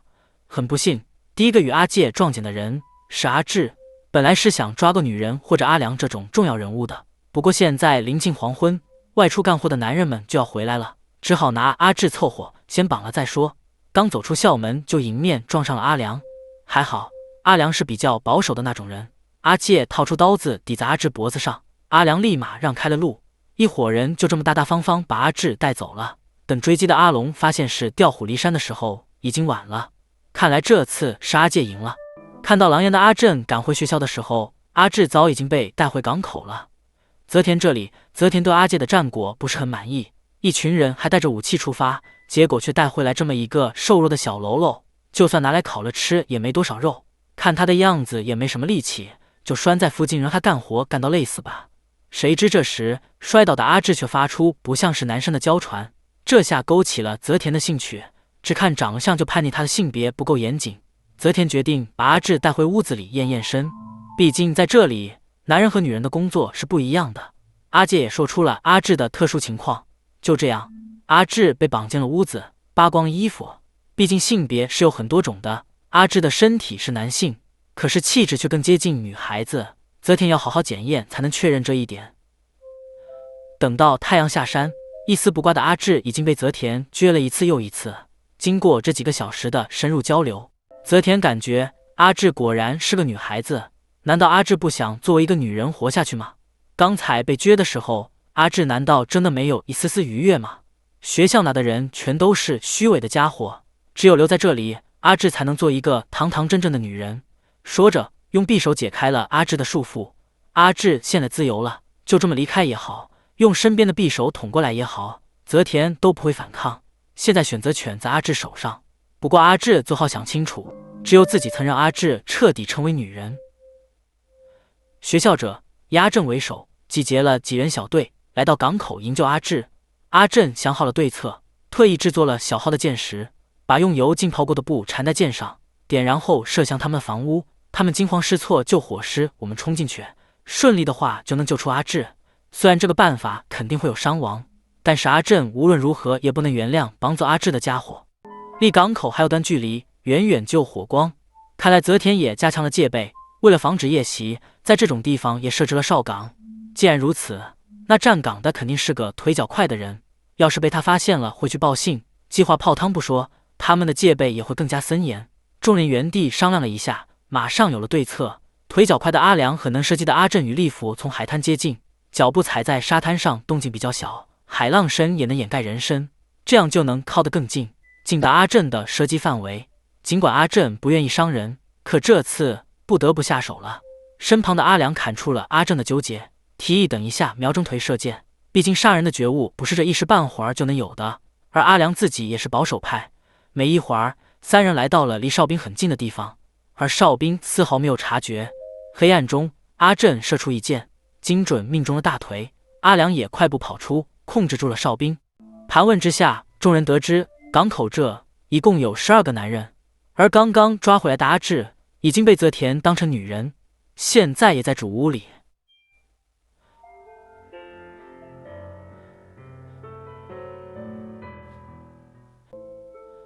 阿志被抓去了港口，阿正等人深夜赶去营救，顺利解决了哨兵。阿正和利弗从一旁的树林一边解除陷阱，一边接近主屋。等到距离合适，阿正点燃手中的箭石，射向了泽田所在的木屋。事到如今，想要不伤人就把阿志救出，几乎是不可能了。在正面潜伏的阿良等人看到火光后，也跟着一拥而上。屋里的人仓皇逃出，还没开打就已经溃不成军。阿志也在其中，不过阿志却表示自己不能回去，应该说自己已经不能回去了。泽田也来到了阿志身边，我已经把他撅了一次又一次，因为他在我这里才能做一个女人。你们这群虚伪的人，不过是嘴上说着把她当女人看待。这番话听得阿良震惊万分。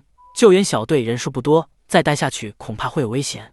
没办法，只好先行撤退。阿正也从侧面射箭掩护，而利弗在阿正的指导下也有了不错的射击水平。在阿正犹豫时，果断出手替同伴们解围。这次救援行动烧了泽田的主屋，还伤了好几个人，只可惜没有救出阿志。利弗作为队伍里唯一的女性，提出了自己的见解。阿志所说的不能回去，不是不想回去的意思，而是回不去了。可能他遭受了令他没办法再回来的事情。说到这里，阿正也明白了几分，顿时怒火中烧，当场发誓一定要把阿志救出来，绝对不会手软了。第二天，阿正没怎么合眼，一直忙着制作弓箭。大家第一次看到阿正这么生气的样子。可尽管阿正如此愤怒，也不打算杀泽田以外的人。可到时如果有人来阻拦，那阿正也只能……关于这件事，其他人有着不同的想法。之前的稻种成功发芽，虽然只是踏出了第一步，但如果大家一起努力，说不定很快就能吃上米了。还有人用羊奶成功制作了黄油，大家的伙食越来越丰富，也越来越有保障。所以和港口那打仗这种事还是算了吧。农业组的大部分人都是这么想的。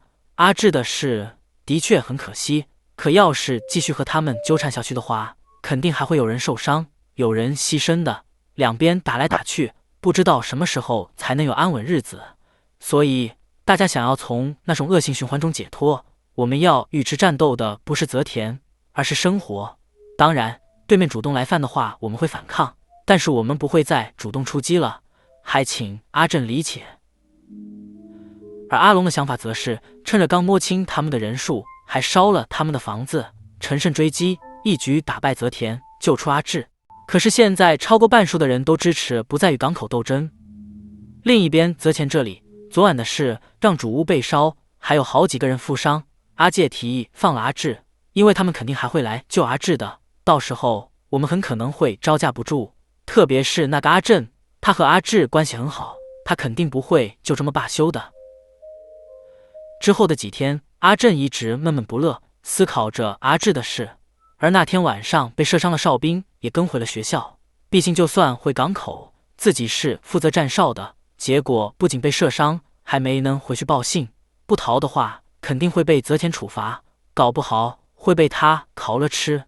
你们学校这只要一心想着怎么活下去，肆意妄为就可以了。而我们港口要考虑的就很多了，不仅要面对生存的压力，还要防着你们抢女人，防着阿正这种人半夜过来射箭伤人烧房子。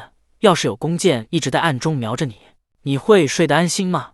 这太恐怖了。听到这里，阿正宛如晴天霹雳，双腿一软，连站立都困难。没想到港口那的人是这么看待我们的，泽田就是这样洗脑手下，好让他们仇视学校的。可是利府知道阿正从来都不愿伤人，每次对人射箭都是为了保护他人。利府差点被轻判的时候，阿良差点被泽田捅的时候，阿龙袭击大败而归的时候，还有林子小上差点被抓的时候，所以阿正大可不必这么自责。这一番话让阿正豁然开朗，这几天苦思冥想也没有头绪的事，也在这一刻有了答案。晚上，阿正来到大家面前，郑重其事宣布：我们这里一直都是众人合意志来制定规则与对策，简而言之就是少数服从多数。我们都是自杀未遂者，都是在海的对面不被大部分人认可的少数人。来到了这里，我们也沿用这个制度。那么现在，我作为群落不被理解的少数者，决定离开这里。这话说出口，全场哗然。阿正这么一走了之，那学校的防御会薄弱很多，而且只有阿正能金蝉打猎。织田当即提出，阿正这番关于多数人决断和民主主义的话，的确令人深思。不过，阿正这种我不满意大家的决定，所以我要走的行为，未免也太小孩子气，太不负责任了吧？而关于这点，阿山有不同的见解。什么叫责任？谁对谁负责？我们只是为了活下去，互相合作，不想承担救阿志而与港口起冲突的风险，但是想要阿正的保护，还想吃他猎回来的肉。你们这些家伙，满脑子都是自己呢。阿正的这个决定当然不能让所有人满意，当然，阿正也没有权利让大家以身犯险去救阿志一人。同样的，大家也无权把阿正强行留下。所以，在深思熟虑后，离开这里就是阿正的决定，还请大家理解。话音刚落，利府也决定跟着阿正一起离开。其实说是离开，也还是在这个岛上，就当是搬家好了。当天深夜，大家为阿正又拿出了之前珍藏的烧酒，举杯痛饮了一番。第二天一大早，阿正就带着利府离开了大家。擅长手工的帽子还拿出了自己改良的点火装置送给阿正。阿正的离开绝不是为了与昔日伙伴的诀别，就当是自己的一时任性吧。倘若阿正还是孑然一身，肯定会不顾安危，独自去救阿志。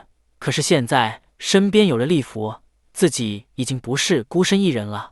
于是阿正决定翻过山头，探索岛的另一边。毕竟这座岛那么大，还有好多地方没开发过。就这样，两人一狗踏上了旅途。远远看着学校天台，两人不约而同回忆起了差点一起跳下的那天。不过现在两人一起经历了那么多，轻生这种事早就不会再想了。进入森林后，边打猎边前进，两人费了些力气，终于翻过了山头，来到了岛的另一侧。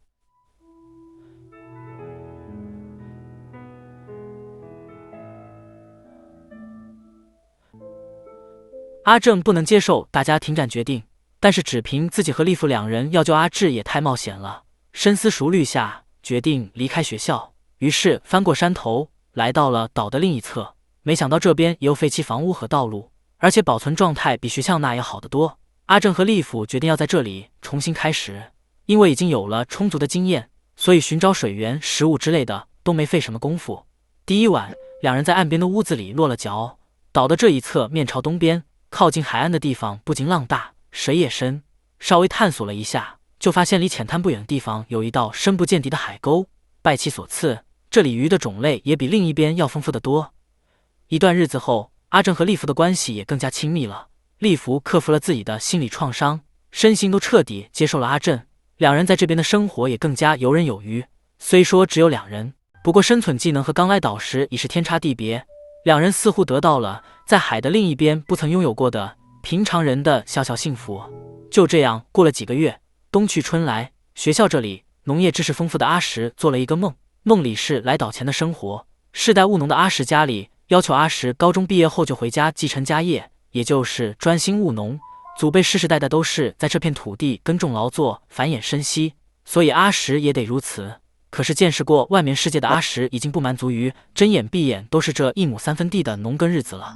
阿石要去东京打拼，不想在这里过一阳望到头的日子。就这样，阿石与家里人闹翻，只身来到东京闯荡。本以为大城市处处都是机会，可阿石的生活并没有太大起色，反而会经常回想起家乡的稻田。而那片稻田在大家的努力下，又一次出现在了阿石面前。直到这时，阿石才察觉到，原来自己没那么讨厌务农。另一边，小尚这里，小尚的肚子越来越大，产前焦虑也越发严重。自己本来就是不该要的孩子，现在肚子里又有了另一个不该要的孩子，真是讽刺。孩子已经差不多6个月大了，这里没有医疗条件，而且自己真的有资格成为母亲吗？小尚又一次想到了死，不过凭着现在怀孕的身体，再去跳崖有些困难，于是拿起了刀，想要给自己肚子一刀，来个一尸两命。阿健等人急忙赶来劝阻。阿龙见小尚迟迟不敢动手，急中生智：我之前和泽田他们战斗的时候，可是见过不少被刺死的，那死状惨烈非常，短则几分钟，长则几小时，痛苦的满地打滚，之后面目狰狞的死去。小尚真的做好心理准备的话，就动手吧，毕竟这里就是为自少而存在的地方。不过小尚肚子里的生命不一样，这孩子是这座岛唯一一个没有选择死亡的生命，他是最有活下去资格的人。听到这里，小尚苦笑了几声，原来你们只是为了救这个孩子，自己不过是多余的，不管是海的另一边还是这里，自己都是多余的那个人。而这时楼下已经聚集了不少人，堆满了衣物，以防小尚跳楼，还有胖子等人呼唤着小尚的名字。这份被重视被需要的声音让小尚心头一暖，原来自己不是没人要的孩子，随即丢下了匕首，扑进林子怀里，大哭了一场。这场闹剧有惊无险的收场了。又过了一段时间，岛内的日子风平浪静，擅长针线的多惠还用旧窗帘给大家缝制了新衣服。不过岛外偶尔会有船只经过，是渔船吗？还是政府的？亦或是织田同伴的？难道这里要变天了吗？与此同时，泽田这里最近的日子越来越滋润，手下们的伤也痊愈了。不过泽田想要的却不是这些，而是刺激。现在的生活太乏味了，怎么说呢？不够跌宕起伏，不够惊心动魄，所以泽田要搞事。这天晚上，阿介把阿志带到无人处单独谈话，而泽田和其他人则在一起开会。泽田一脸严肃地说道：现在天气转暖，农作物长势喜人，这些都是大家的功劳。不过这样的日子能持续多久呢？只要学校那的家伙还在，我们就得每天提心吊胆，房子会被烧，人会被箭射。我们这越是富裕，学校那些家伙就越是会来欺压我们，所以我们要战斗。这一番道貌岸然的说辞让手下们更加死心塌地，女人们更是表示只要泽田下令，就算是死也愿意。既然这样，泽田有了计划。第二天，阿志被单独留在了海边干活，其他女人们聚在一起，出发去了学校。女人们哭喊着跑来，一副受够了泽田的统治，逃来投奔学校的架势。阿良等人见状，立马卸下武器迎了上去。怎料刚一近身，女人们立马换了副嘴脸，抽出藏身的匕首，向着身边的男人刺去。阿良反应迅速，躲开了袭击。不过其他人就没那么好运了。阿石、打野、剑二纷纷中招。女人们见目的达到，甩下一句不要再惹我们了，转身就逃，扬长而去，只留下了满地鲜血和奄奄一息的3人。结果阿石重伤，另外2人没挺一会儿就断气了。事已至此，那也只有打回去了。可尽管对面都杀上门了，致使开战的人也不多。那些女人离开前说的是不要再惹我们了，那是不是说明不开战的话，争端就能结束呢？阿良也支持息事宁人，如果这是最后的牺牲的话，而阿山并不这么认为。那边可是有泽田和阿介，你们真的觉得他们会就这样停手吗？难道忘了泽田是怎么洗脑手下的吗？恐怕这回他们是来血溅我们战力的。这次的事件不是纷争的结束，而是战争的开始。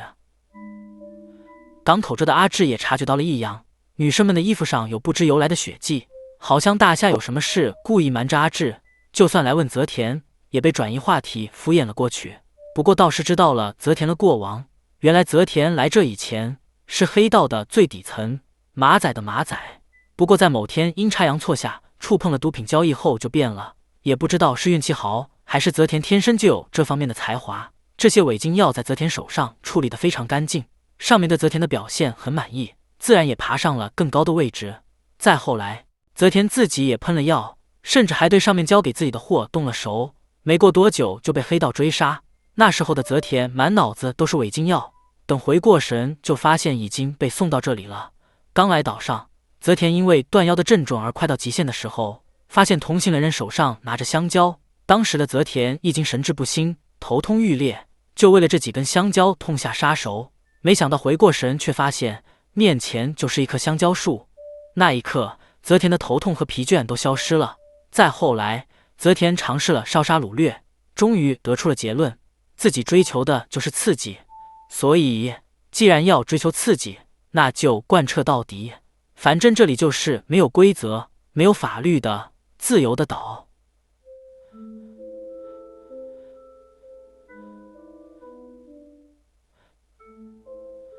最近岛的周围出现船的频率越来越高，而岛上的火药味越加浓郁。阿正和利弗已经脱离集体小半年了，在岛的这一侧，鱼的种类更丰富，但是海流也更加湍急，甚至在日夜的交界时还会有鲨鱼出没，这一点让两人头疼不已。住在海岛上，总不可能以后都不捕鱼吧？阿正决定解决这个隐患。首先，阿正制作了之前和帽子研发的特殊鱼钩，这鱼钩和弓箭相结合，刺入猎物身体后就会分离，再加上有绳子牵引，既不用离猎物太近，又能用绳子牵制猎物。接着又精挑细选了强度和韧性都好的木板，制作了一把大弓，虽然很重，但是这时为了生存，鲨鱼是赌上性命在猎食，阿正自然也不能怠慢。黎明时分，正是早晚的交界点，阿正将准备好的肉块和血浆撒入海中，静静等待他的到来。没过一会儿，血腥味把那大家伙引来了。阿正看准时机，射出一箭，狠狠命中了鲨鱼。利弗第一时间拉起绳子，绑到身后的凸石上，这点小伤当然要表他的命。阿正等他再次冒头，又是一箭。这一回，箭头的绳子连着救生圈，受伤的鲨鱼拖着浮力大的东西，不可能潜得太深了。他在海面不停地前反挣扎，阿正和利弗在岸上慢慢受尽鱼线，逐渐他在水面停留的时间越来越长。阿正见鲨鱼就要力竭，又是一箭射出，进一步削减了他的体力。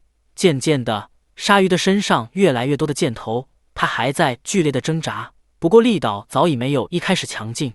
然而阿正的箭也只剩最后一支，接下来就是最后一搏了。这个目测有3米的大家伙也已经是强弩之末，阿正径直来到他面前，射出最后一箭。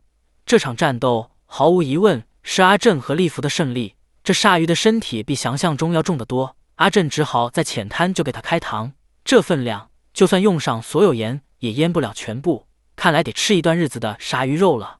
视角回到学校，自上次事件后，阿石重伤未愈，高烧不退，但他还是放心不下稻田，强行拖着沉重的身体钻了许多雨蛙用来吃害虫。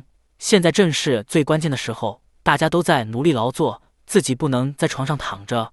不管大家把阿石扶回病床多少次，阿石都会偷偷跑出来。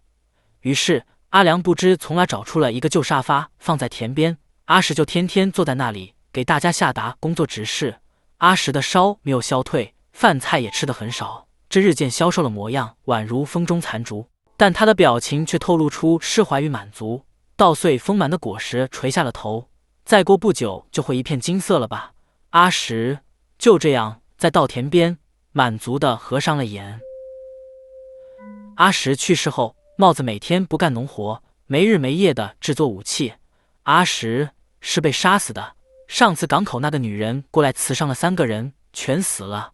帽子之前一直在逃避，因为害怕，因为怕受伤，怕死。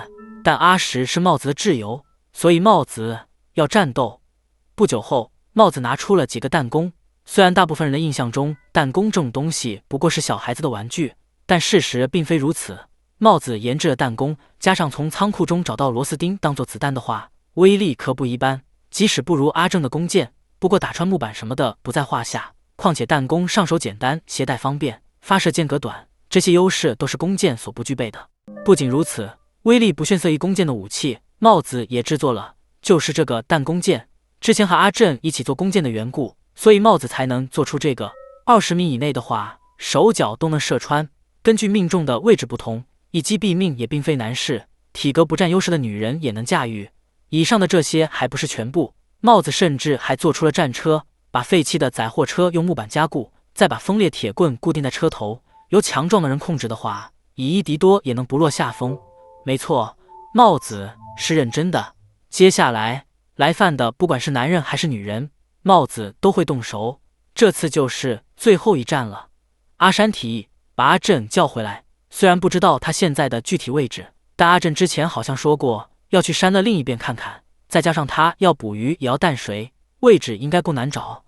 那么派谁去把他叫回来呢？派女人去太危险了，派男的去万一泽田打过来，我们就是自减兵力，所以得派离开了也没什么影响的。织田和胖子，事关紧急，两人立刻就动身。胖子认为之所以会派自己去，肯定是因为大家都认可胖子的智慧，肯定是这样的。两人根据阿山定制的路线，走直线越过山顶去到另一边，虽然很累，但事关重大，而且真的走了才发现，原来这座岛没有想象中那么大。休息时刻，胖子询问织田，接下来可能要死很多人，难道你不后悔来这吗？毕竟织田又不是真的自杀者。听到这，织田却轻描淡写的说道，我这个实地记者身无分文，还借了不少钱，老婆也跑了，其实我和你们处境也差不多，但是我相信只要把这里的事写上好的报道，事情就会有所转变，生活也能有起色。不过话又说回来，织田其实还挺失望的，毕竟战争杀戮这些，海的另一边也多如牛毛。怎么说呢？织田想看的是那种自杀未遂者特有的美妙的东西。闲聊到此为止，两人继续上路。到达山的另一边后，两人沿着海岸走。正所谓自信的男孩运气不会太差，现在差不多是饭点，不远处飘起了烟，是阿正，那里就是阿正的住所。不过为了以防万一，两人轻手轻脚接近。当看到阿正和利甫其乐融融恩爱的样子，两人都愣在了原地，谁也没办法开口打破这份祥和。倒是阿正率先发现了来访的两人，等到说明来意后，已是日暮时分。阿正没有一丝犹豫，就答应了回去一同抗敌。可织田劝阿正不要回去了，阿正在这里的生活已经很完美了，多少人在海的另一边穷尽一生都没法像阿正和利甫这样恩爱，这样惬意。阿正没有义务也没有责任再回去冒着生命危险加入这场战争了。第二天一大早，织田和胖子就回去了，请阿正务必再好好考虑一下。两人离开后，利甫一直闷闷不乐。其实利甫并不想回去，那可是去打仗，可能会流血，还可能会死。自己和阿正就这样躲在这边不好吗？而阿正又何尝不想呢？和利甫的二人世界的确很幸福，可学校那也是同甘共苦过的伙伴，所以阿正要回学校。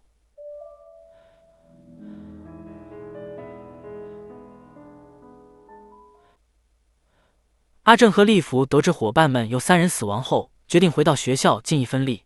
阿正刚离开时走得匆忙，没能细细探索路线，现在回去时竟有了重大的发现。如果沿着这一侧的大路走下去，终点很可能是泽田的村子，这种距离可能几个小时就足够来回。之前那么神秘又骇人的岛，原来也没那么大。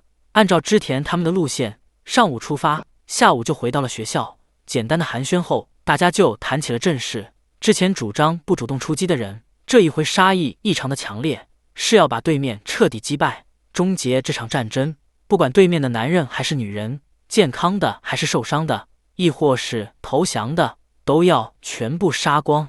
只有这样，我们才能安心生活，死去的同伴们才能得以慰藉。就连之前一直唯唯诺诺的阿良，也扬言不会手下留情了。可阿正过了大半年安稳日子，杀意早已没有那么浓烈，也不想对泽田以外的人动手，于是有了主意。时间来到后半夜，阿正和利佛从岛另一侧发生了路，来到了港口的附近。之前的猜想果然没错，这条路果然通往泽田的村落。虽然树林里同样有着陷阱，不过好在时间不紧迫，边解除陷阱边前进，撤退时也方便。到了天蒙蒙亮时，两人已经顺利来到靠近村子的隐蔽处。这个角度，这个距离，加上之前狩猎的经验，这次暗杀阿正很有信心。天色渐亮，屋里也有了动静，怎料走出来的人竟是阿志。阿志仿佛已经习惯了这里的生活，和颜悦色与女生们谈笑，然后是外出劳动的男人们，再然后就是泽田了。阿正搭弓拉弦，这一箭只要命中要害，战争就能结束了。然而这种关键时刻，阿正又犹豫了。泽田也察觉到了身后的动静，阿正见形势不妙，急忙射出一箭，可惜只是擦过了泽田的手臂，暗杀失败。阿正拉着利斧转身就逃，泽田也立刻聚集手下进山抓人。虽然泽田这人多势众，可到了山里就是阿正的主场了。尽管对面步步逼近，可阿正依然不想杀人。阿正于利斧在树林中辗转腾挪，寻找守卫最薄弱的点，伺机突破。移动中，利斧不慎扭伤了脚，这动静暴露了两人的位置。阿正就算真的能贯彻原则，不杀泽田以外的人，可利斧呢？以现代的形势，想要不伤人就全身而退，几乎是不可能了。没办法，阿正只好动手了。然而，即使先手杀了一人，对方的人数依然是压倒性的优势，这一举动反而引来了更多敌人。危机关头 ，EQ 从灌木中钻出，替阿正解围。不远处更是传来了阿健的声音，看来是援兵到了，形势一下就逆转了。阿正见危机解除，又拦住了想要射箭反击的利斧，催促敌人赶紧离开。话音未落，赶来的阿健和帽子掏出弹弓，合力干掉了一人。最后，虽然暗杀行动失败了，可泽田轻伤，还死了两人，也不算是毫无收获吧。回到学校，阿正主动坦白，是自己的犹豫导致了任务失败。那个距离换平时的自己绝对不会失手，明明可以结束战争的，可是却搞砸了。对不起。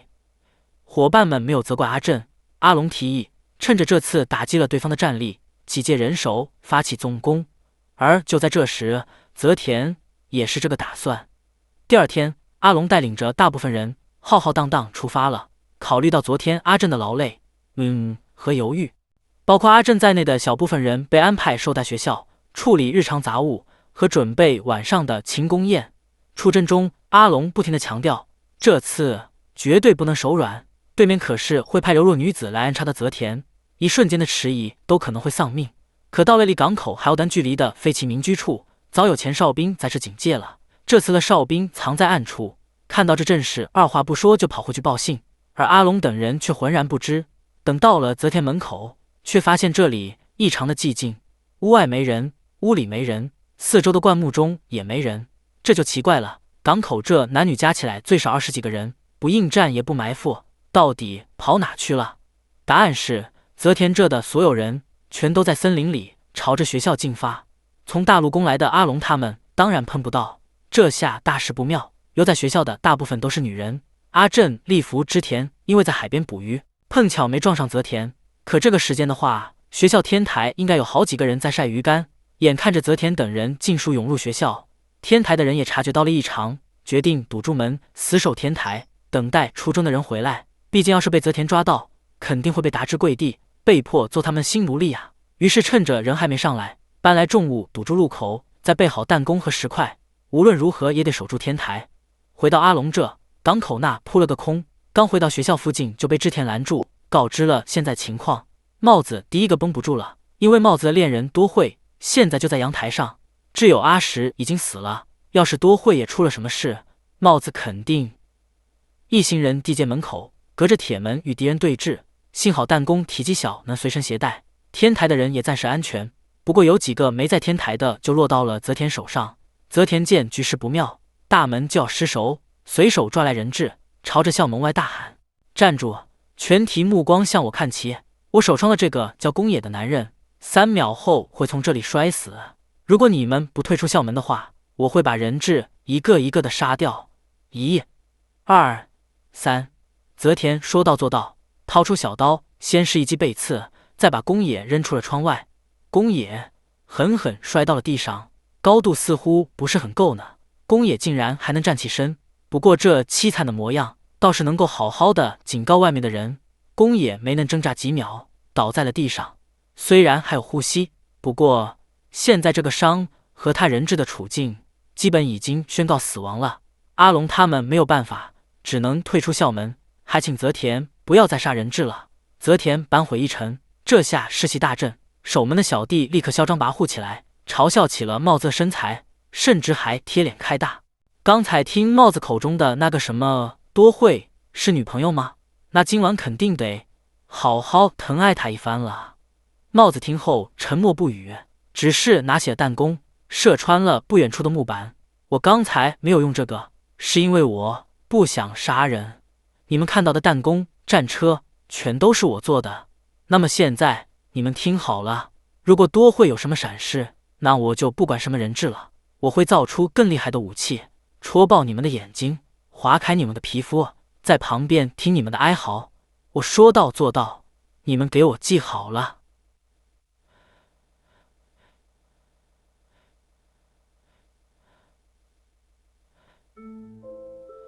泽田以一招调虎离山成功偷家，挟持人质，迫使阿龙一行退出校外。阿正与利夫发现了天台没有失手。日暮时分，阿介主动现身，来到曾经的同伴面前。没等阿介开口，阿龙就冲上去狠狠打了一拳。阿介的出现当然是有目的的，阿介是来谈判的，只要你们交出阿龙、阿良和阿正三人，我们就释放人质，而且不伤分毫，没有任何商量的余地。这个条件绝对不能接受。阿介闻言也不再纠缠，转身就要离开。顺便一提，如果阿介在日落前没能回去的话，人质就会被禁书杀死。看着这样的阿介，帽子笑出了声。阿介还真是可怜。帽子以前一直觉得自己是个一无所有的底层人，可即使如此，自己还是在这里交到了朋友，甚至恋人。没想到阿介是个比自己还要更一无是处的人。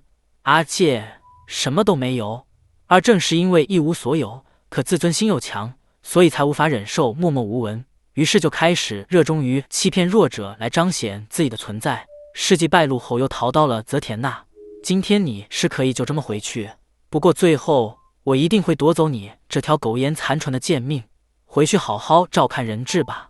阿切没有还嘴，在夕阳中回了学校，可是一路上身体却止不住的颤抖，是害怕还是被帽子看穿了？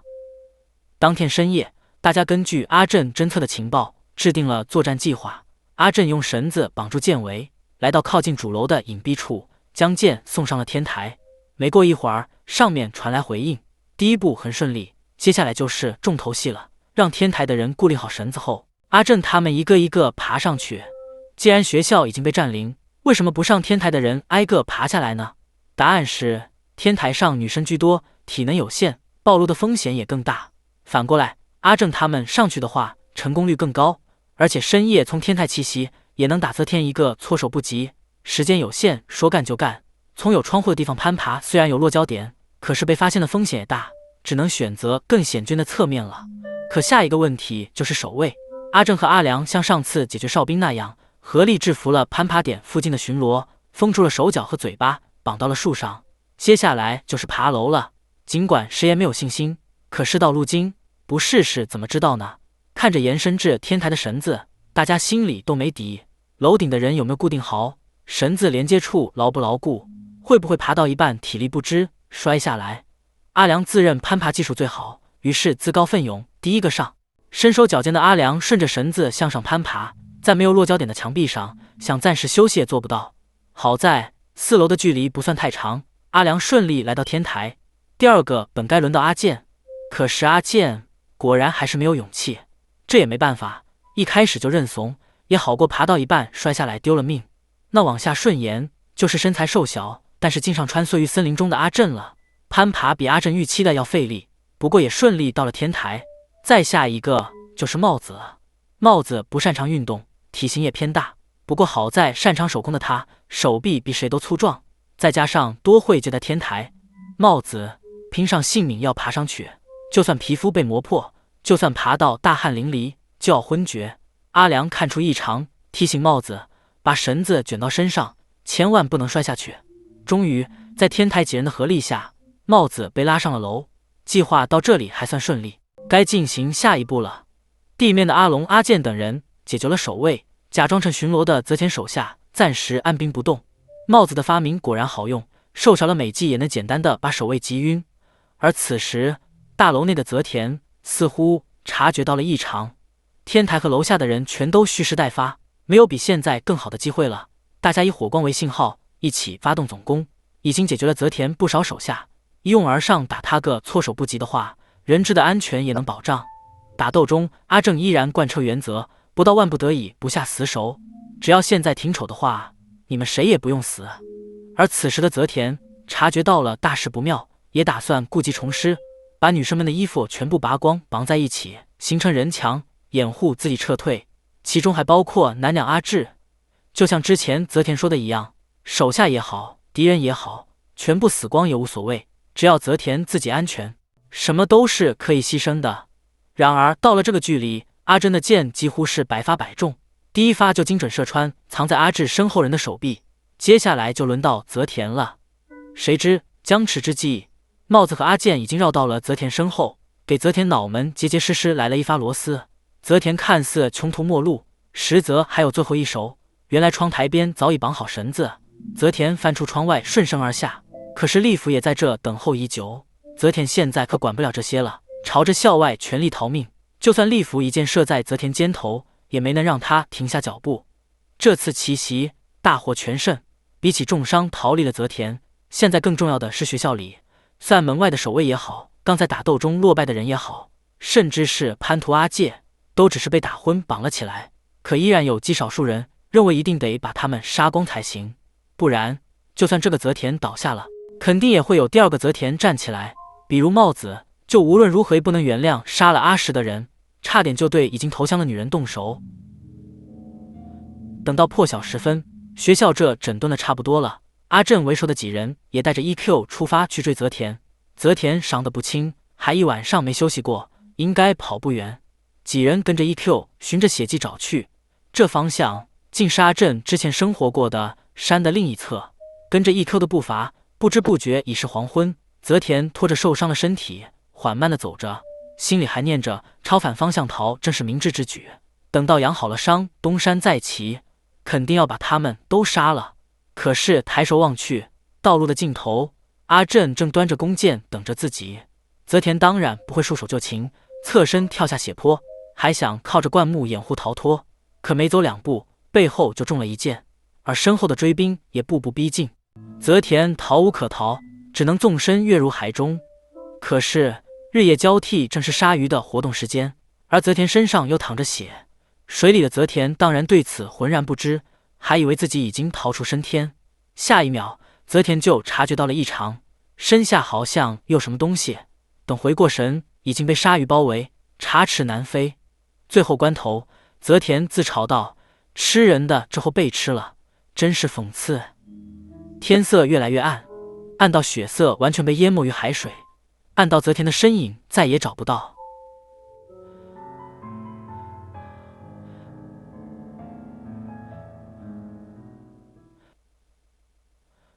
泽田重伤逃命，成了鲨鱼的饵料，死在了海里。追击小队完成任务，回到了学校。第二天，俘虏们的处置问题又有了分歧。阿龙是赞成帽子提议的，打算把俘虏都杀了，就算是女人，带一把刀就能来这里杀人，只要他们还活着，我们连睡觉都不能踏实。难道我们以后每天都要过提心吊胆的日子吗？听到这里，港口的人也不想就这么等死。你说的没错，我们听泽田的命令，确实仇视你们很久，还杀了人。现在仗打输了，你们要杀我们也可以理解。不过，其实我们这都是好人，大家只是想在这里生活下去，只用嘴巴说，你们肯定不会相信。那么请杀了我吧，杀了我一个人，放其他人一条生路。这番话让巨吸武器的阿龙有些犹豫了。阿龙作为学校的领袖，经历了那么多，活到现在，也无心再添杀孽了。最终，两边决定做几个约定。首先，原则上不靠近对方的领地，有事要联络就排除使者交涉。几个小时前还兵戎相见的人，要马上和好，自然是不可能的。不过暂时就先这样吧。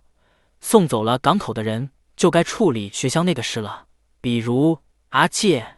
就算阿介做了许多坏事，但也是曾经的同伴，如何处置他，商讨再三也没有定论，只好先把阿介关起来了。到此为止，这场战争彻底画上句号。接下来的日子，大家只需专心把生活过好。一转眼，小上临盆的日子也到了。这个聚集着自杀温燧者的岛上，诞生了第一个新生命。阿正感觉自己一直追寻的问题有了答案。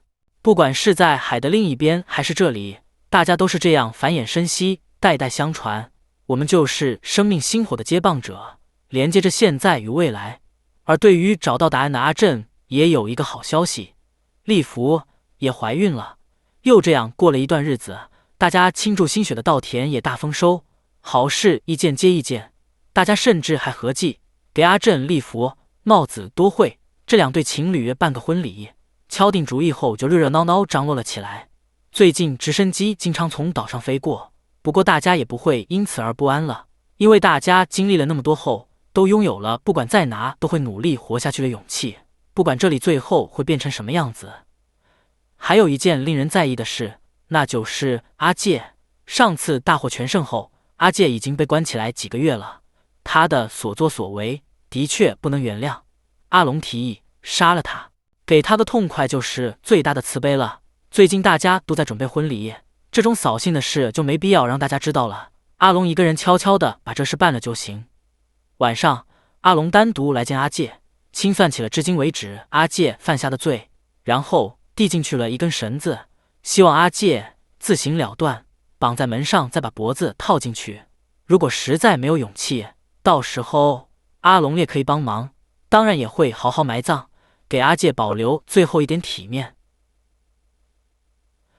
时间来到婚礼当天，粗布窗帘加工而成的婚纱和花环，看着也还挺像那么回事。曾经立志当作家的阿山还被推举为祭祀，为婚礼写了祝词。大家真的已经很久很久没有这么开心过了。欢闹的气氛一直从下午持续到了深夜。有些醉意的阿良打算透透气，也顺便和阿介聊两句。阿介心里万般无奈与不甘，又怎会真的乖乖自杀？见阿良来了，又有了主意。阿良，我已经到极限了，被关在这里等死太憋屈了。我不奢求你亲手杀了我，我只希望你带我到一个清静的地方，看着我上路，让我在合眼前能再看看外面的世界。见阿介演技如此逼真，阿良也没有怀疑，竟然真的开门放出阿介。碰巧丽芙和美纪想要解手，看到了这一幕，这下可难办了。这两个女人可没阿良那么好骗，只能现在动手了。阿良只感觉背后一暖，伸手摸去，是血。还没搞清状况，正面又挨了一刀。美纪见状，当场昏了过去，而一旁的丽芙则是被劫持成了人质。等美纪睁开眼睛，眼前只剩奄奄一息的阿良。美纪的呼救声让大家都醒了，然而为时已晚，阿良已经要不行了。其实阿良在女友去世后就一直浑浑噩噩，直到现在。来到这里后也只能算得过且过，现在反而解脱了。阿良终于可以去到女友身边了。恍惚间，阿良好像又回到了与女友出车祸的那个路口。原来女友从来没有离开过阿良，只是默默地守在这个路口等着阿良。回过神，阿正察觉到丽芙不见了，学校的众人立刻警戒了起来。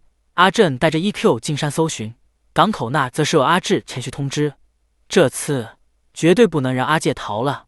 而此时森林深处，阿介绑着丽芙思考着对策，怎样才能杀了阿正。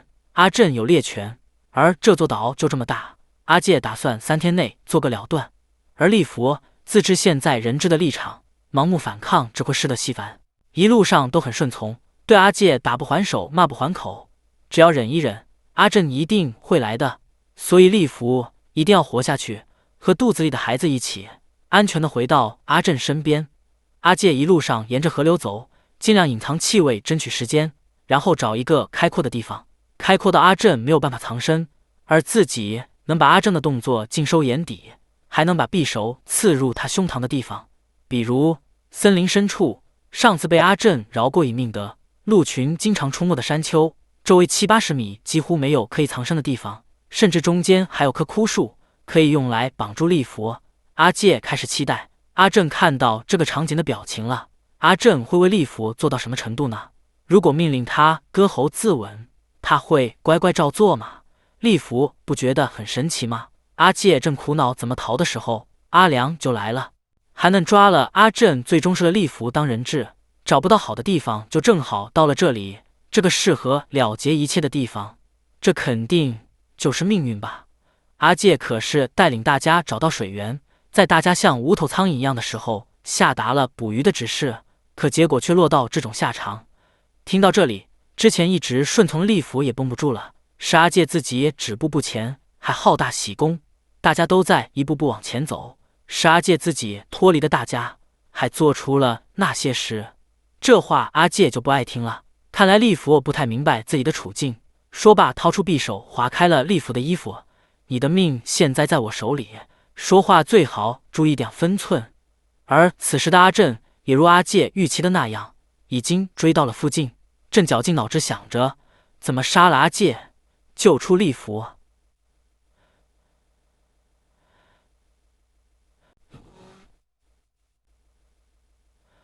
阿介假意求死，杀了阿良，挟持利弗出逃。阿正虽然找到了两人的所在，却一时无可奈何。该怎么样才能救出利弗呢？这个距离阿正的弓箭没有把握，能潜伏的地方太远了，不能贸然上前，拿利弗的生命做赌注。有了，只要等到天黑就能接近了。而这一点阿介也算到了。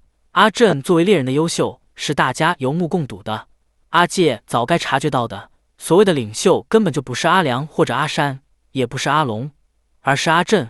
虽然他身材气场都很平庸，可是却有着能带领大家重拾希望的力量。那么只要杀了阿正，学校也就完蛋了。闲聊到此为止，这么久了，他也该追来了。阿介已经感觉现在阿正从任何角度都可能出现，或许现在他就藏在哪个棺木中，观察着这里，伺机而动。太阳一落山，阿介就没有胜算了，所以阿介需要采取一点手段。阿正，你听得到吗？我知道你在这里，我可没时间等到太阳下山，日落时分就是极限，利弗是活不到那个时候的。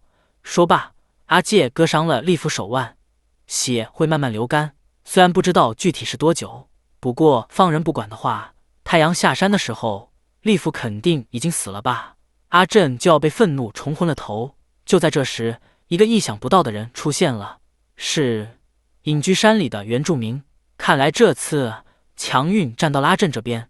说来也巧，原住民一个人生活太寂寞了，冬天的时候农作物还死了很多，这才下山来投奔阿正。走到半路就看到了这个奇怪的男人在大喊大叫。阿正正以为救星来了， EQ 却按耐不住，叫出了声。这一下暴露了两人的位置，不过阿正依然没有露面，反而有了计划。阿七也立马喊道：把狗杀了或者拴起来，然后放下武器走出来。如果阿正真的很重视利弗的话，就照做，或者说比起利弗更看重自己的命，那就看着他死好了。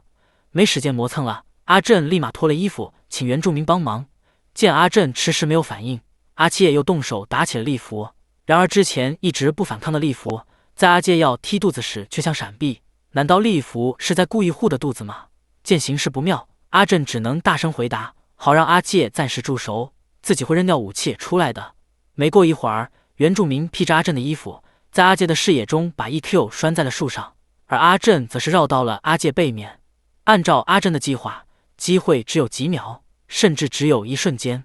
趁阿介的视线在原住民身上时，阿正动身靠近，躲进了一个浅坑，等待时机。而阿介看着 EQ 竟对主人狂吠，也察觉到了异常，要求原住民转过脸，可惜为时已晚。这个距离，阿正不会失手。阿介察觉到了背后的动静，转身就想杀了利弗，不过棋差一招，阿介的刀快不过阿正的剑，下个瞬间，利剑已经没入阿介的胸膛。为了以防万一，阿正又补了一剑，才上前救下利弗。阿正问道：为什么会变成这样？阿介到底为什么要这么做？关于这个问题，阿介也思考了很久。阿介从出生到现在，一直都无法理解其他人的感情，他人口中的喜悦、悲伤、愤怒，阿介完全无法共情。就算经历那么多后，看着渐渐成长的大家，阿介依然没有改变，反而内心深处滋生了其他的东西，那就是杀意。冒出这个念头后，阿介想通过把所有人都杀光，从而否定一切，之后孤身一人安静的死去。每次光是这么想，就能让阿介心绪平静。可能这就是天生坏种吧。阿正看着奄奄一息的阿介，已经怒气全无。在夕阳的余晖下，阿介半睁着眼，安详的断气了。之后几人埋葬了阿介，立福需要休养，就暂时没回学校，而是去了更近的山丁小屋过夜。第二天，三人一同回了学校。阿正向大家解释了来龙去脉，事情告一段落。大家怀着复杂的心情，为阿良举办了葬礼。而这时，海面上之前只从远处经过的船只也朝着岛靠近，还有人拿着话筒。这里已经重新开放了，现在成了特别自治区。岛上如果有人需要救护和援助，可以来到岸边联系工作人员。从今天开始，这里会作为让自杀者重新回归社会的地方而被使用。就这样过了几年，阿正和大家依然在这里生活。不变的是耕种、狩猎，一日三餐；变了的是这里成了特别自治区，阿正也有了和立福的孩子。还有就是，大家都和以前不一样了，因为现在的大家不是被送来这野轻生者，而是主动选择留在了这里。这里的每一个人都选择了积极面对人生，都选择了好好活下去。